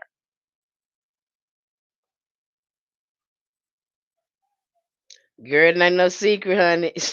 Wash my face. That's all the secret it is. Wash my face, and then I don't wash my face with a towel. I always use one of those face cleanser things they sell. I'm something about washing my face with a towel. Um, it breaks out when I use towel, but I when I use those little facial napkins with facial wipes or whatever, uh, it keeps my skin clear with a little bit of jojoba oil. Okay. Is anybody no questions? Okay. No questions for me. I guess you said okay. The little brush. Yeah. I guess y'all say, well, Miss Penny, you just came here and you just told it all. We don't have no questions because you just broke that all the way down. So we don't have any questions. I guess that's what y'all saying. Okay. I'm always going to break it down to you. And any practitioner, any spiritualist that's coming to you and they can't break down their spiritual practice or they can't break down the science of why they do certain things and they're just telling you stuff and they're not breaking it down, question that. Okay, beloved? Have them break that down for you. Okay, don't have them pulling you into something and they can't break down, what they're teaching, what hoodoo consists of, or what their spiritual practice consists of. If they can't break that down, then how they going to be able to teach it to you? If they can't explain it and break it down for you, how they going to be able to teach you, beloved? If they can't talk about how they teach things and what's in it, then how they going to teach you? They need to be telling you more than, hey, I got this course going on. I'm having this course. So what's in the course? What are we going to be covering?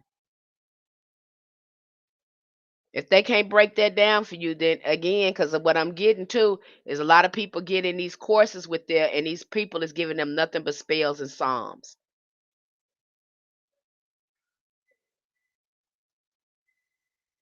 I haven't used that. I ain't never heard that. I use a little coconut oil every now and then, and sometimes I'll use a little bit. What's the other? Sunflower oil. Yeah.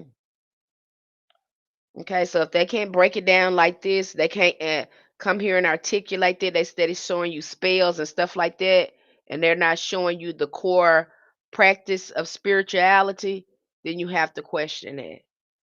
Okay, so don't let nobody, take advantage of you. They don't know what they talking about. Cause honey, it trips me out. I be talking about something then Soon as I talk about it, just like I was doing that, reading my notes here. Soon as I started talking about it, I read it. I had talked about it before I read it, and you're gonna see that a lot of my lectures. I talk about something, and it's just a confirmation to me that the ancestors, I'm on the right path. Okay, because I see the synchronicities. Time I talk about it some, and then we go into the lecture and we start looking at the book, it start lining up. The synchronicities start to happen, and so you're gonna see that a lot when I start giving lectures. Yeah, they got it at the beauty supply near me. The jojoba is good, right? Yep, it is good. I like the jojoba oil because it good. I like the way it sinks in too. It can really absorbs well in the skin. Okay, it don't just sit on top of the skin. Your skin really it gets absorbed in the skin. Okay, you guys. Well, no one have any more questions? I mean, y'all didn't have in the first place, but if you have some questions, put them in the comments. And as always, it's nice coming here and get ready for some more lectures, honey. Y'all probably gonna need y'all notebooks and stuff that I'm getting ready to drop in the next few days and kind of share with you guys. It's probably you're probably gonna hear some things you've never heard before. Okay. And that's another reason why I love our community because I touch on things. I go very thorough with things. And in our community, you guys about to learn something else. And I know y'all saying, Miss Penny, we got so many resources. You sure do, honey. Hoodoo is not little. I don't know what they told you, but hoodoo ain't no plaything. It ain't little. It's so big, baby, and wide. Okay. All right. Okay, beloved, I'm gonna let y'all go. Thank you so much for being here, TikTok family, and I will be coming back here again, and we're going to be sharing more insights with you, giving you more information to help you understand the science of hoodoo. Okay.